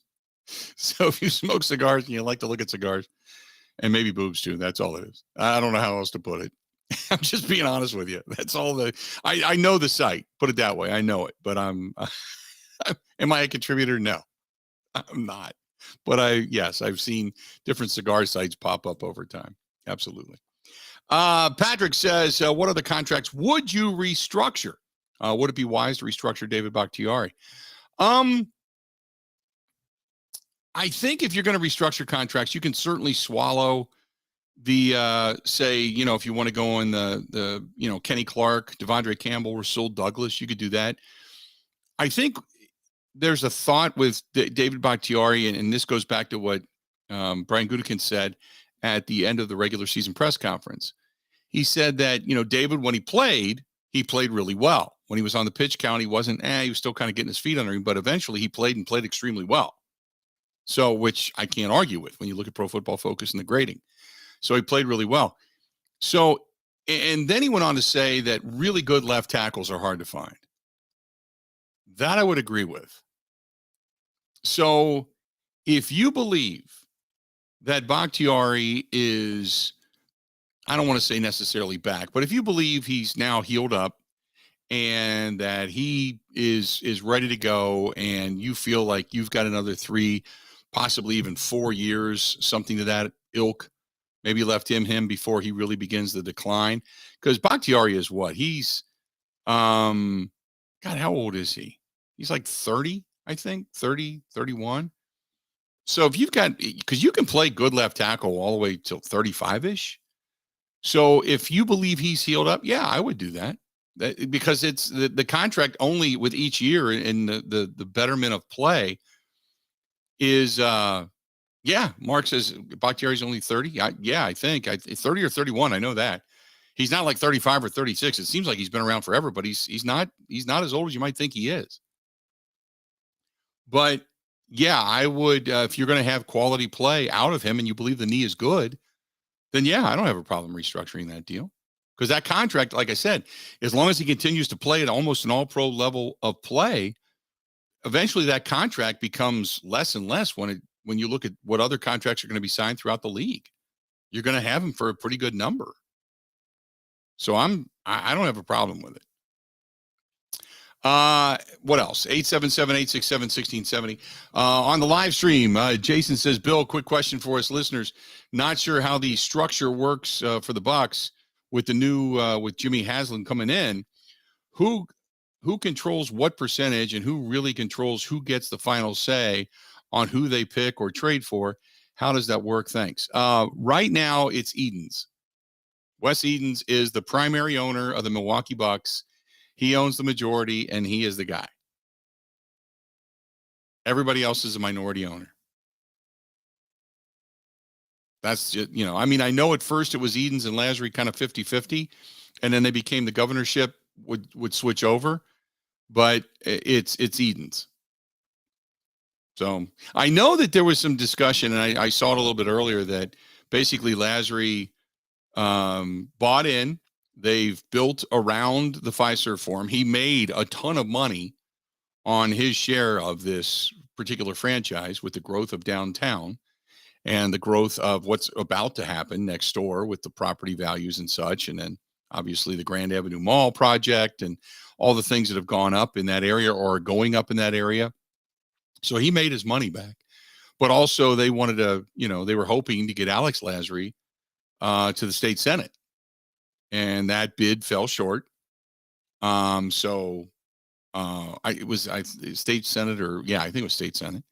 But after that became the discussion that they may end up moving on. And sure enough, that's apparently what they're doing. But he didn't walk away, less rich because of the endeavor. I'll tell you that right now.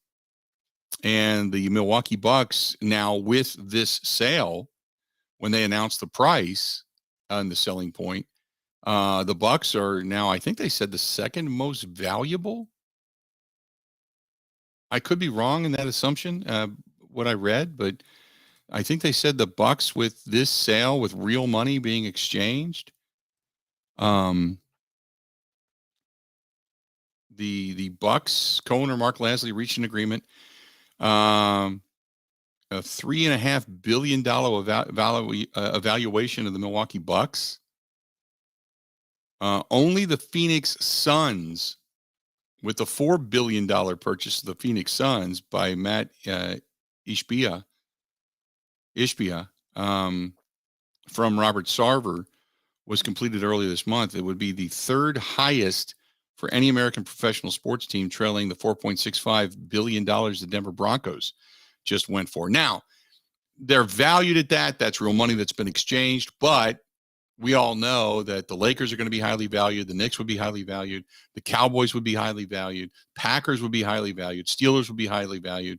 You look at all of those teams, those franchises, those Giants would be highly valued.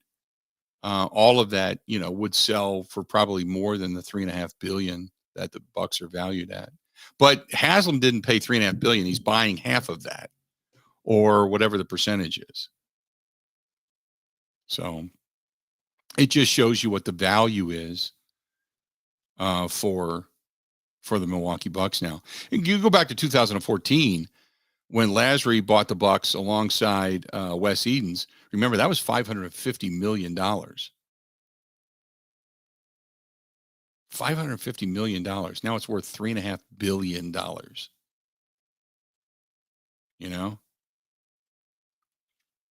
Complicated Fella says, what's the advantage of being a minority owner? It's an investment. It's an investment. I just, what I mean is, he and Wes Edens bought the team for $550 million back in 2014. We're not even 10 years down the road, and he sold it for $3.5 billion, or didn't sell it, but bought in at a franchise now valued at $3.5 billion. I mean, that's an enormous amount of money, any way you look at it. Hey, this portion of the program, speaking of National Cigar Day, Get your cigar on. Check out our friends at the Nice Ash, 323 West Main Street, downtown Waukesha. They have entertainment there. They had a really good band there this past weekend. I enjoyed my weekend up north, but man, I was kind of sorry I missed it. Really good music. I was looking at some of the Facebook Live stuff. Really good music there this past Saturday night. But they always have good bands down there. Good music, whether it's a single, a trio, or a 5-piece or a 7-piece they've even had in there, whatever it happens to be, they always have good music inside the Nice Ash. TheNiceAsh.com. That's TheNiceAsh.com. Follow them on Facebook as well.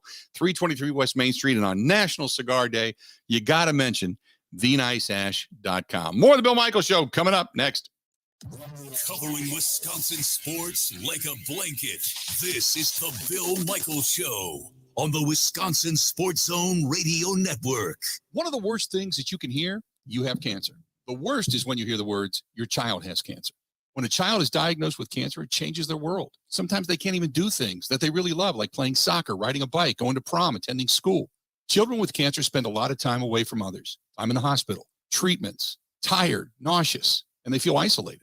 That's where Special Spaces Wisconsin steps in. They provide these children with a special space where they can not only sleep, but they can play, they can heal challenges of their illness. It's a customized bedroom designed just for them. How about a princess castle or a pirate ship or a sports-themed bedroom? They transform that child's existing bedroom into a place that only he or she can imagine, a place for them just to be a kid.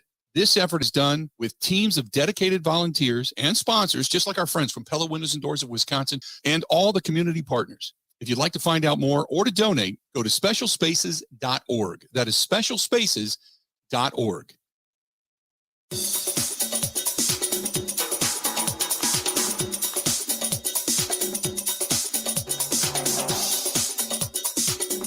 Bill Michaels will resume in 3 minutes.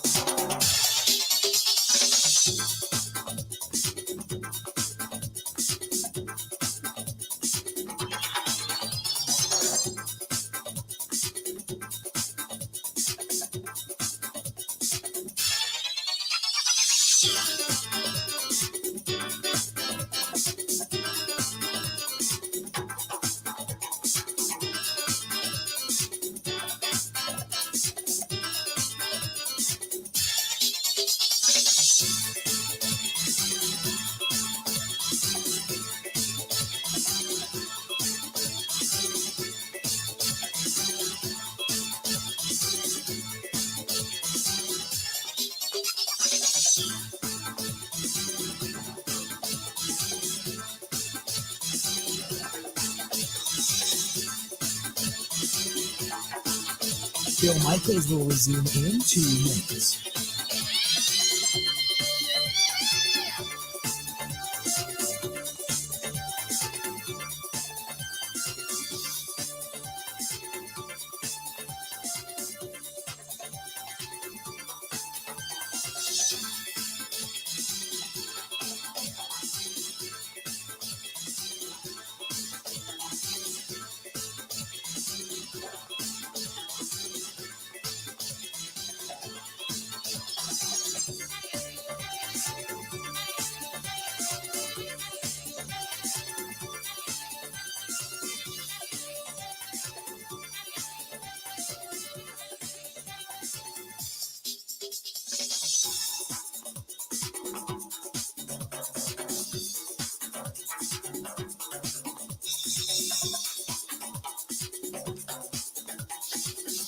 Bill Michaels will resume in 1 minute.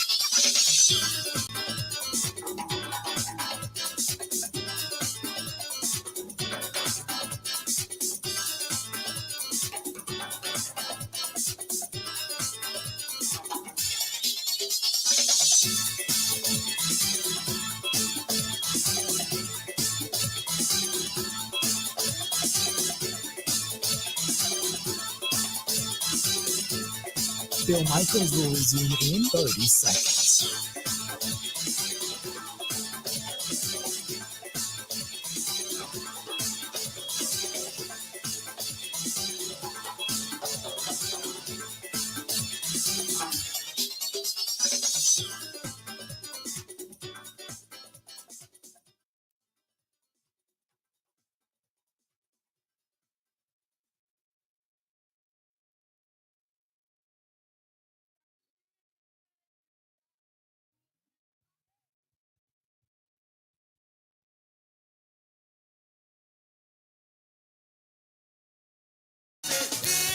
Just spent a terrific weekend at the Four Seasons Island Resort, and just a great getaway. And I've been talking about them for quite some time. If you want to get a hold of our girl Barb, by all means, do so. 715-938-5110. If you're looking for a terrific getaway, whether it's for a corporate meeting, maybe a conference, the Four Seasons Island Resort, 10,000 square feet of banquet space. They have lodging, catering, activities.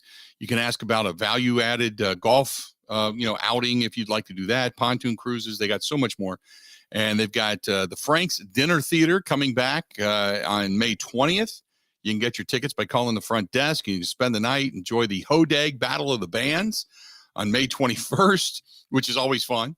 And they do it usually outside of weather permitting, but it's awesome. So if you're looking to still ski at the UP, you can do that at the Pine Mountain Resort. But get a hold of our girl Barb, 715-938-5110. 715-938-5110. Again, 715-938-5110. Get a hold of our girl Barb up there at the Four Seasons Island Resort. Just a terrific place. 877-867-1670, 877-867-1670. You want to hit us up, feel free. Give us a shout again, 877-867-1670. Hey, Bill, coming to a Bucks game on March 19th. Where do you recommend staying close to the Forum? Dave, there's a couple of really good places. You could just stay like at the Hyatt, which is a couple of blocks away. That's a nice place. If you want to go to more of an eclectic hotel, there's the St. Kate, which is also a couple of blocks away. The Hyatt's right across the street from Gino's, which is where I always recommend going to eat. If you want to stay at a really cool place, there's obviously the Iron Horse, which is kind of an Uber ride away, but that's a fun place to go. There's the Hilton downtown. There's a couple of different hotels, but the Hyatt's within walking distance. The St. Kate is a little bit further, but it's in walking distance. And a really cool hotel is the Iron Horse. So any one of those three places, you can't go wrong. But, when it comes to eating, head over to Gino's, San Giorgio, or there's bars in that area. You can always go down to a place called Stenny's and eat the wings and such, and then shuttle in. I mean, however you want to do it. It's a great weekend. Great day. 877-867-1670, 877-867-1670. Our buddy Steve says, I watched the Bucks on Friday and again yesterday. I don't think that Drew Holiday is getting enough accolades for his production, especially on the defensive end of the court. He's also great at creating on the offensive end with all the nicks and dings right now with Giannis. Holiday has been the glue that's held the team together. I also like the energy that Jay Crowder is bringing. I think he smells the finals and wants that ring. When he and Bobby and Brooke are on the floor, it's quite a big lineup.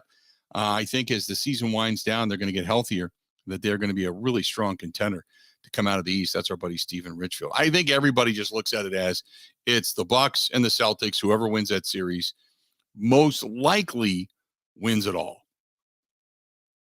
Most likely wins it all. That's my thought, which I would not disagree with, to be quite honest with you. Wouldn't disagree with it at all. This one is, who's this one from? It's from D. D says, no way the Green Bay Packers are ever going to lose a season ticket base. They would have to lose for a long time, almost 20 to 30 years, plus of losing for the season ticket base to go away. He says, we've been buying our season tickets each and every year. Yeah, we don't like the increases, but we wouldn't give them up for anything. We are going to will them down to the family and friends and continue to pay them. We figured out ways to split it up among our siblings. So the fees, while they continue to rise, the season ticket base will not go away. And I never said it would. Just to be clear, I never said that. All I said is that some people said, hey, if it's going to be a sustained period of losing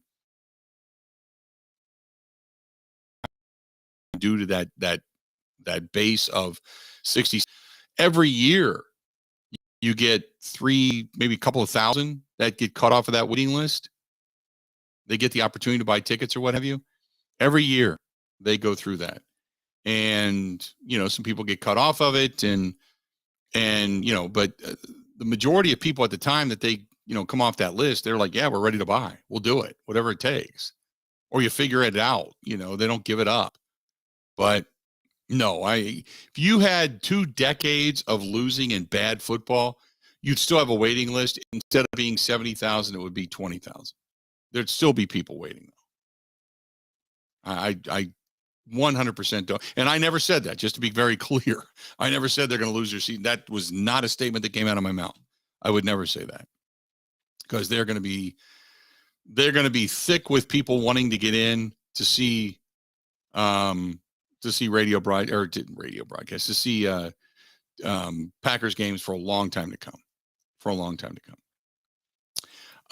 Jeff says, hey guys, what talent does this Packers team need to get deep into the postseason, or dare I say, and dare to dream, get back to a Super Bowl? It's not just Aaron Rodgers that has to come back. I think they need a lot more. How far away are they really? I know Mike Clemens was on with us earlier, and he was talking with Rob Reichel, and they said, well, are the Packers getting better? Are the Packers getting better? That's a great question, because it depends on where you think they are. They missed the postseason last year. Okay, I agree with that. It took them a while to kind of figure it out offensively.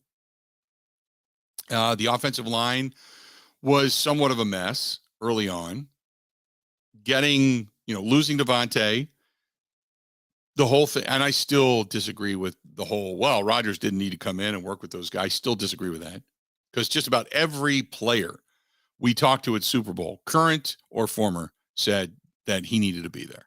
You can't complain about guys not running the right routes, not being on the same page, not having the same mentality, and yet you're telling someone else to coach him up. You just can't. You can't do that. It's hypocritical. So I think they need to be better in the in the wide receiver position. Obviously, I think you need a better tight end. Are you really getting better with Big Dog being just a better blocker? I don't think so. I think you need a pass catching tight end or two. Defensively, you need additional depth in the trenches.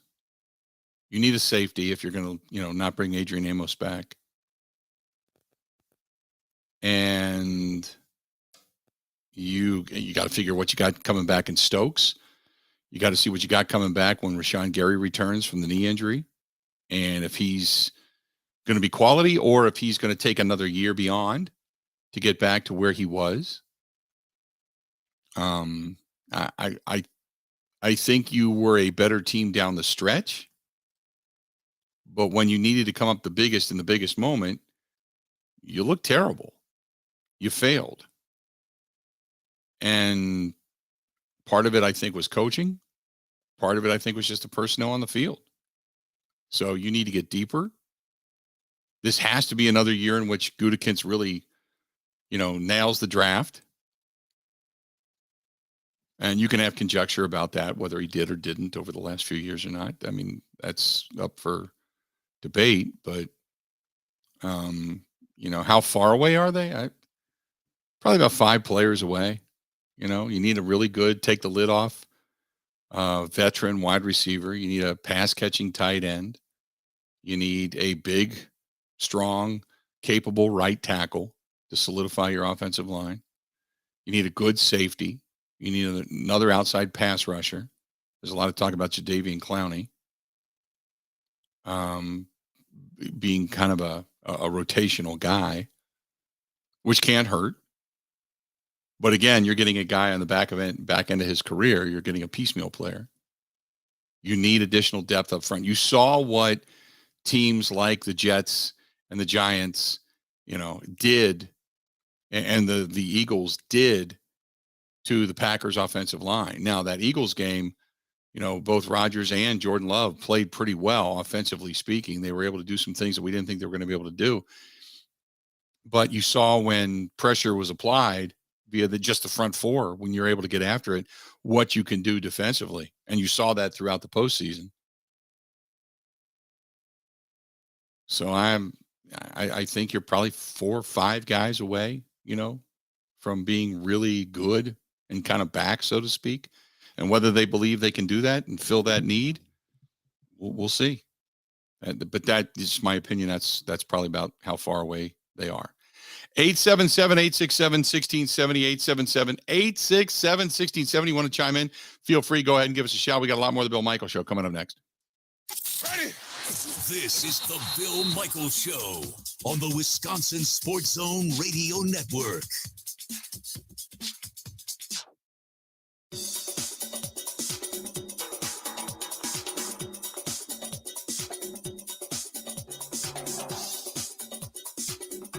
Phil Michaels will resume in 5 minutes.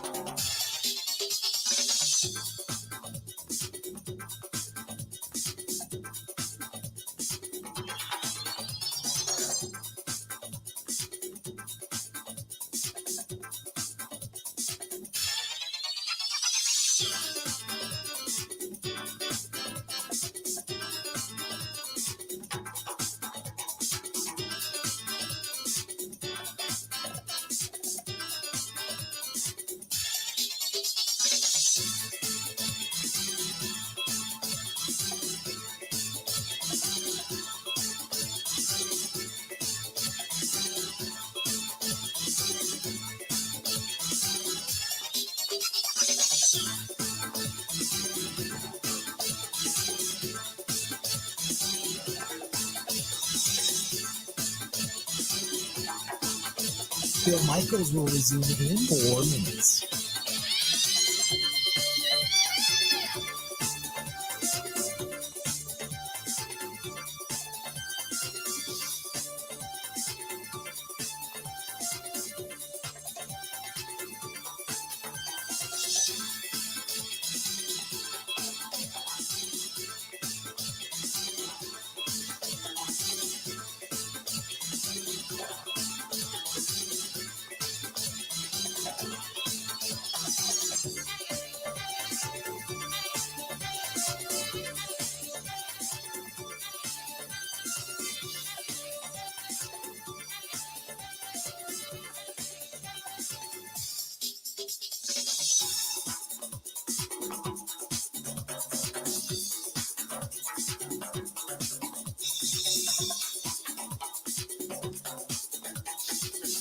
Phil Michaels will resume in 3 minutes.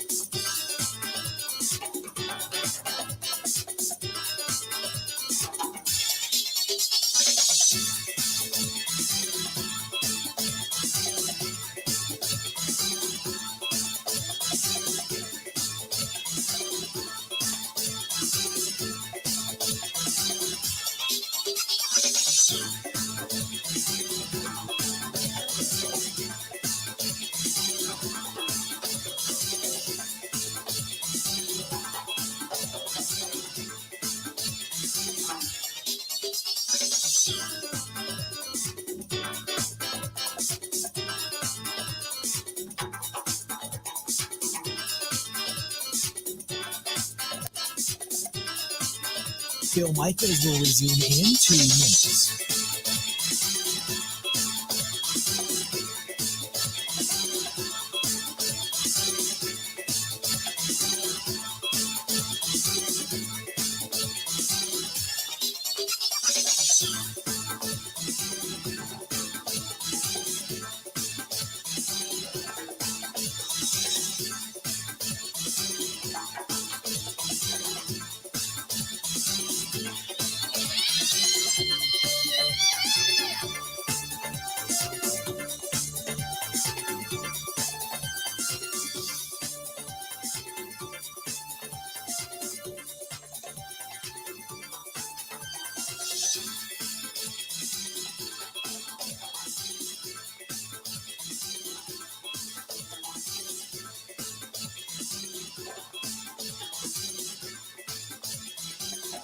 Phil Michaels will resume in 1 minute.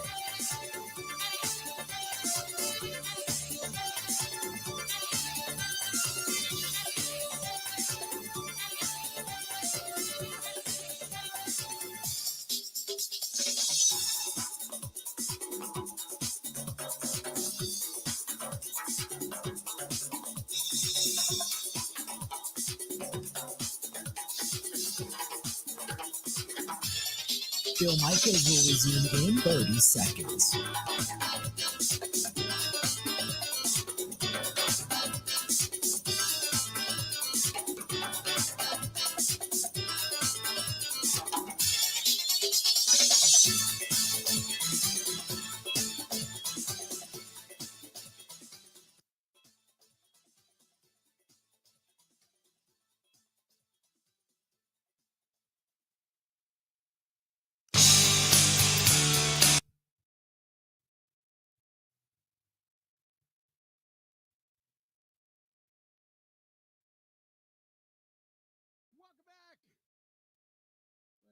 today.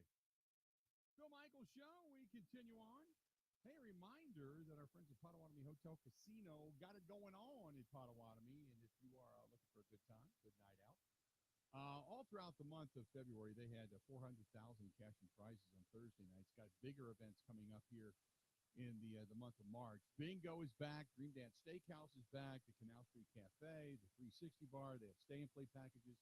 So much available at Potawatomi Hotel Casino. All you got to do is stop in or go to paysbig.com. That is paysbig.com. Again, paysbig.com for Potawatomi Hotel Casino. I was sitting here during the break, and this is from Antoine, who I almost said Anthony. Antoine out of Chicago, who says you keep hearing about the Bears leaning towards trading the top overall pick. Would you trade the pick, or would you trade Justin Fields? The only way you trade the pick is if you believe, or trade Justin Fields is if that you believe it's either Bryce Young or C.J. Stroud. Now, the benefit is if you believe that they have the same talent or better than Justin Fields, it's going to take them a little while to develop. Plus, you're going to get them for longer under a rookie deal, which gives you even more opportunity to add additional veteran players via free agency to your team. Well, then you go in that direction. Otherwise, if you are either not sure or you don't think they have the same amount of talent as what Justin Fields currently has, then you hang on to Justin Fields and you trade the pick. So apparently, I was reading, I think it was this morning, actually, the Bears, they've been approached by, numerous teams, and that they, are leaning to, according to Adam Schefter, I think I saw that, maybe it was last night or this morning, said that they're leaning towards trading the pick rather than trading Justin Fields. And Ryan Pohl, I guess, maintained the approach that, Justin Fields is kind of their guy backing him. So who knows? I mean, if they get a really good deal, maybe it happens, but the Bears certainly have the flexibility right now, with no doubt about it. Justin Fields, and going back to your question of, do you believe in Justin Fields? I think Justin Fields has exceeded my expectation. But that's about all I'll say. I was never a fan of his coming out of Ohio State. I think C.J. Stroud is a better pocket passer. But I that's not saying a lot because he's more of a pocket passer and he's not as much of a runner as Fields is. And Fields is more athletic in the sense of being able to run the football. So which direction I would go, I don't know. And there's a lot of questions about Bryce Young because of his size. He's not a tall dude. But then again, neither was Russell Wilson. But Russell Wilson made a living bouncing outside of the pocket when the plays began to break down and or putting him on the move to make throws. So he's not just a pocket passer either.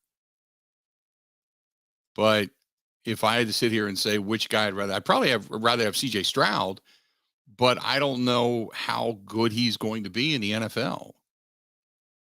Because he's not a big-time running quarterback. He's not Justin Fields. He's not Jalen Hurts. He can move, don't get me wrong. And we've seen him in some big games, in big moments when they needed him the most. Like, you go to the game against Georgia, he did everything he could to get the ball downfield. I think it was bad play calling on a part of Ryan Day. I think Ryan Day's an idiot.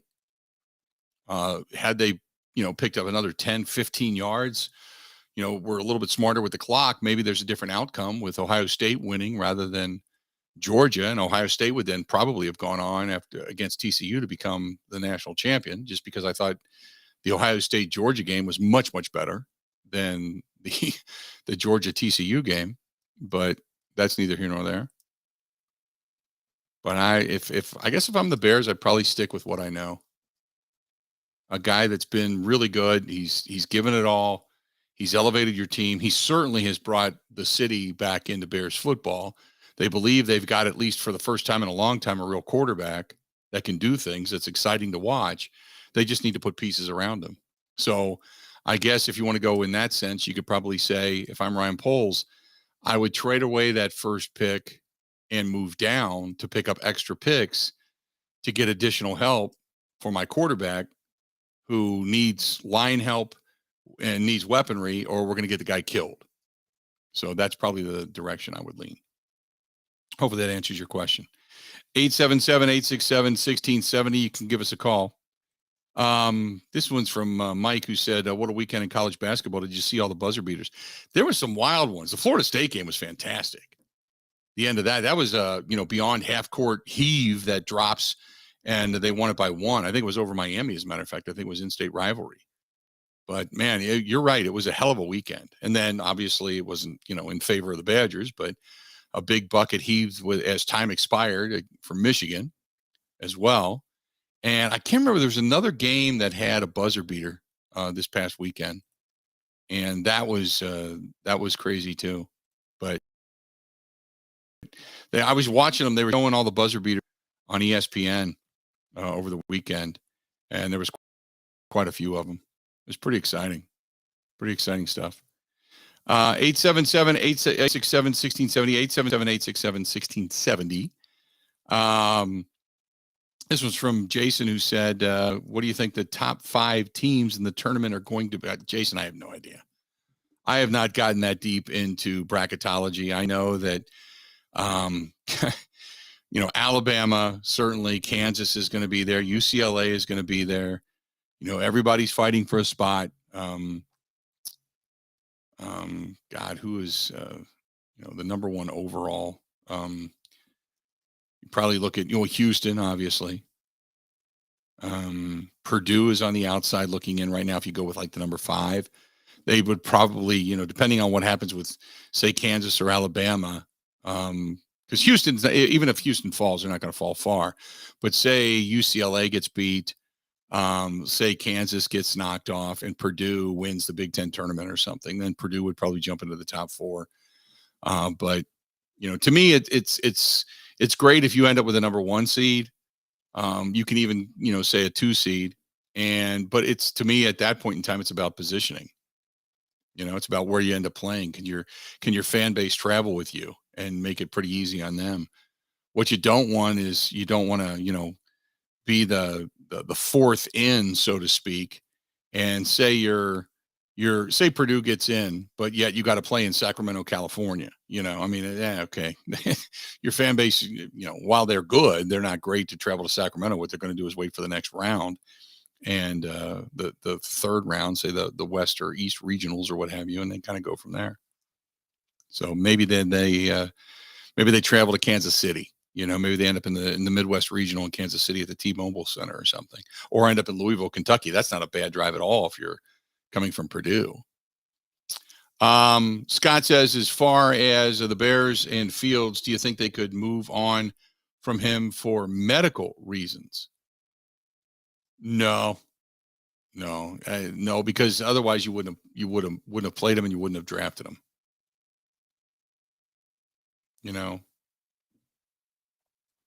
Thomas says, breaking news: Aaron Rodgers is. Oh, never mind. He needs more time. I think Rodgers has made up his mind. I really do. I think Rodgers has made up his mind. I think he probably had his mind made up before he even went into the darkness. I think he knows, and he's alluded to it time and again. If you go to the McAfee show, he's alluded to it time and again when he talks about playing. And then he says, but, that's if I come back. I mean, come on. Most of us who think to ourselves, we're not going to do something, or we're really in say, skepticism about it, we're not talking in the here we come tense. We're talking it in the, well, if I decide to come back, or if I decide to do it, we're not going, oh, yeah, I'm going to do this. And I'm going to do, oh, well, that's if I decide to come back. I mean, there was too many of those moments on the McAfee show that just kind of were indicators that he was coming back. So we know he's coming back. We just don't know where he's going to play. Right?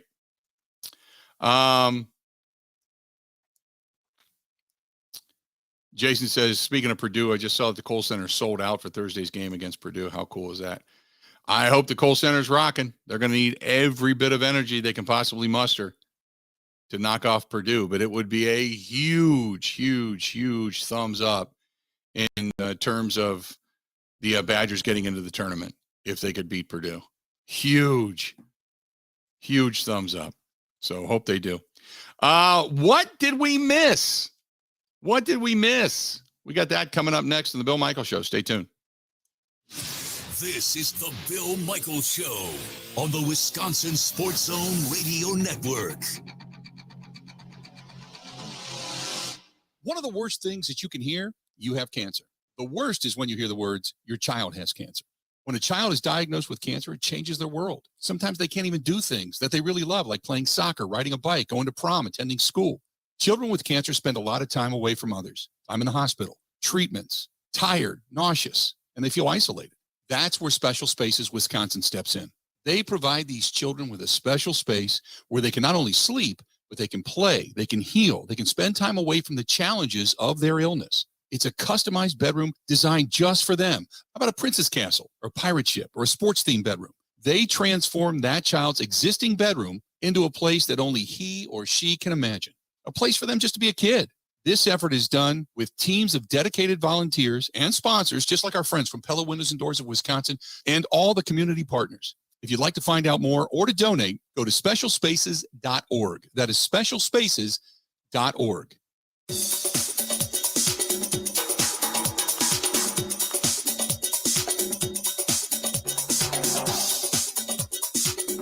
Bill Michaels will resume in 3 minutes.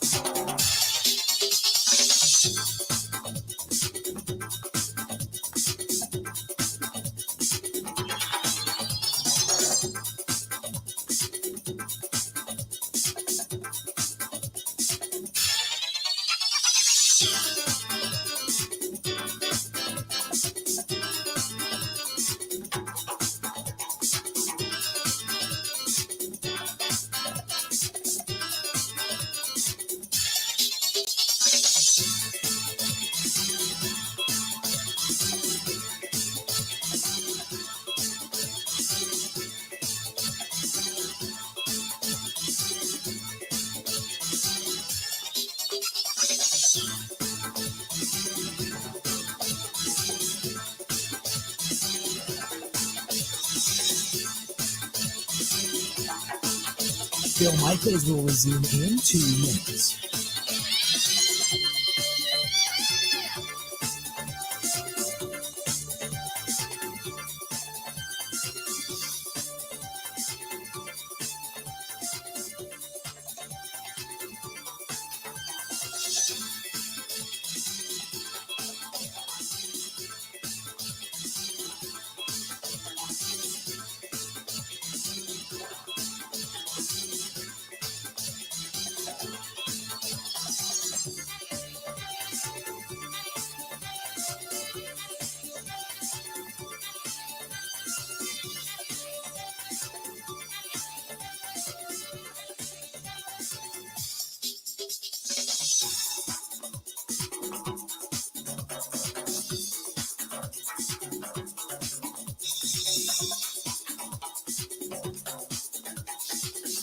Bill Michaels will resume in 1 minute.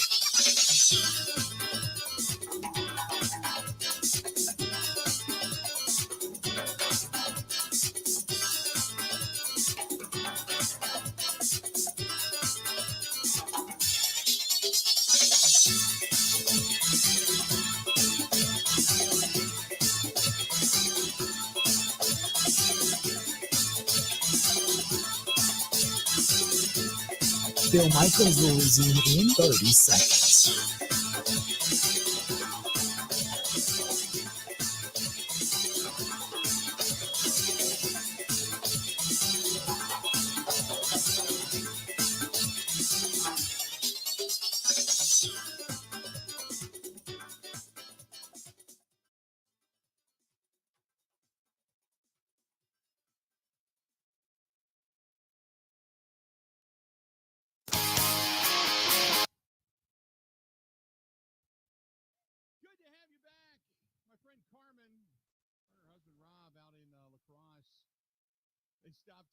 Buzzard Billy's over the weekend, and Rob's the owner.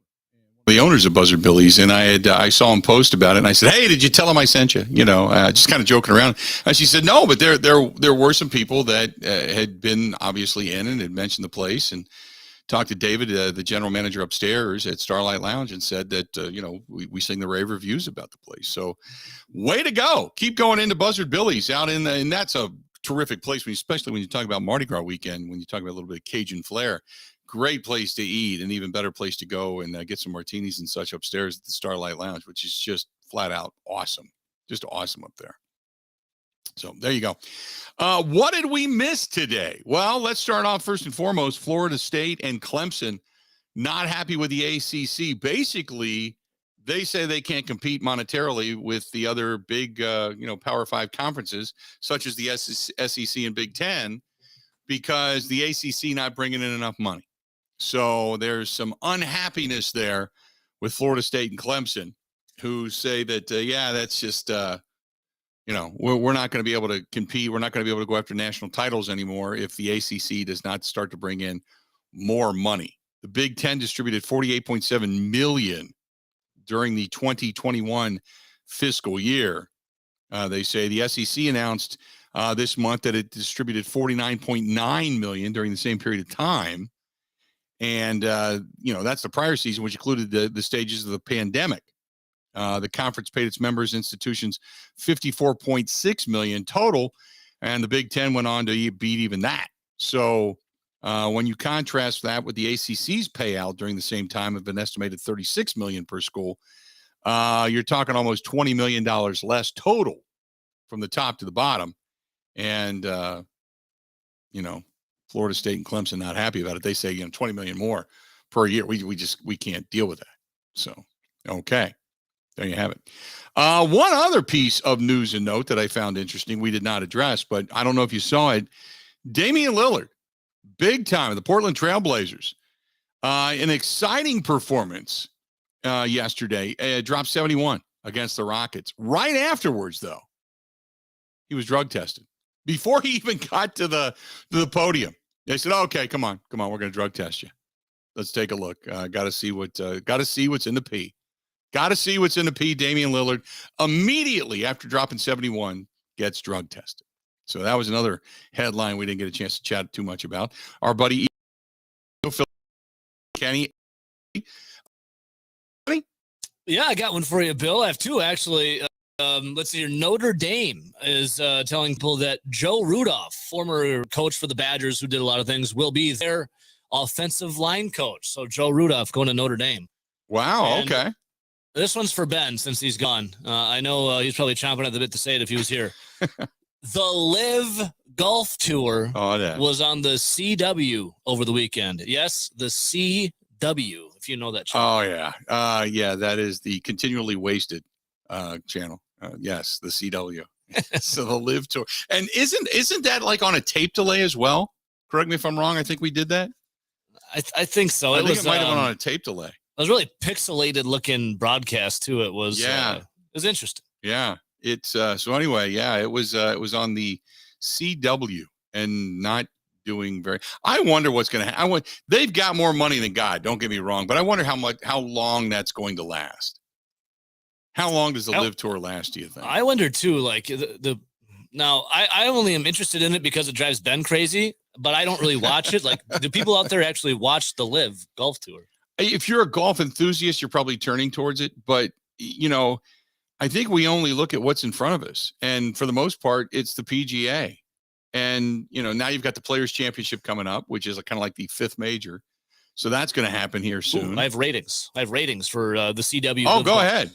They dropped the ratings. It was not good in their opener, a 0.2 overnight rate, a 0.2 rating. That's bad. Yeah, that's awful.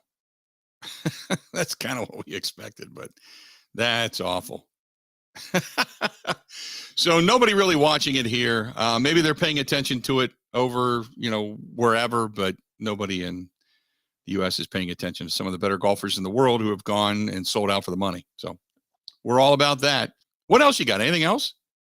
Is there anything else, or was that it? Bill. That it? Yeah, that was it for me of all the things that we may have missed. I'm sure we missed some other things, but was on my radar. Yeah, we don't, oh, by the way, legendary coach from Virginia, Terry Holland, passed away. That was not to end on a sad note, but he dies at the age of 80. I remember Terry Holland from years ago. I saw that pop across a little while ago, too. University announcing that a couple hours ago. But yeah, he had passed away. So that's it. That pretty much does it for the day. We got games the rest of the week in college basketball. You start to get into March, and then you're getting into the conference tournaments. The bubble watch continues. Excited for what's coming up at Thursday night at the Kohl Center when the Purdue Boilermakers come to town. Can Can they get a win? Can the Badgers get a win over Purdue? Also, the power rankings have come out yet again. And in the NBA, I just wanted to make this quick note. Giannis goes out. Doesn't matter. The Bucks win streak now sitting at 14 games. Drew Holiday drops 33.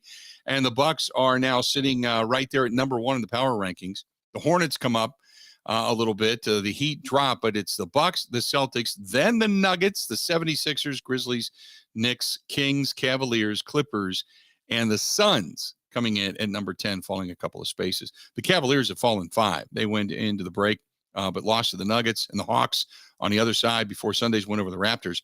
Donovan Mitchell puts up 30 per game for the week on 42% shooting from beyond the arc, but still not great right now. They've fallen off a little bit, but the Bucks, the Celtics, Nuggets, Sixers, and Grizzlies, your top 5 power rankings wise in the NBA. So there you go. Good stuff. Out and about later today. Maybe I'll do the cigar on National Cigar Day, and then after that, we're back at it again tomorrow. Until then, thanks to our buddy Evo and Rowdy for filling in for Ben, who is shushing his way down is he gone all week, by the way? Yeah, he'll be back on Monday morning. He'll be back next Monday. He's pretty much done with his vacation tomorrow. It just takes him the rest of the week to sober up. So there you have it. Until we talk again tomorrow.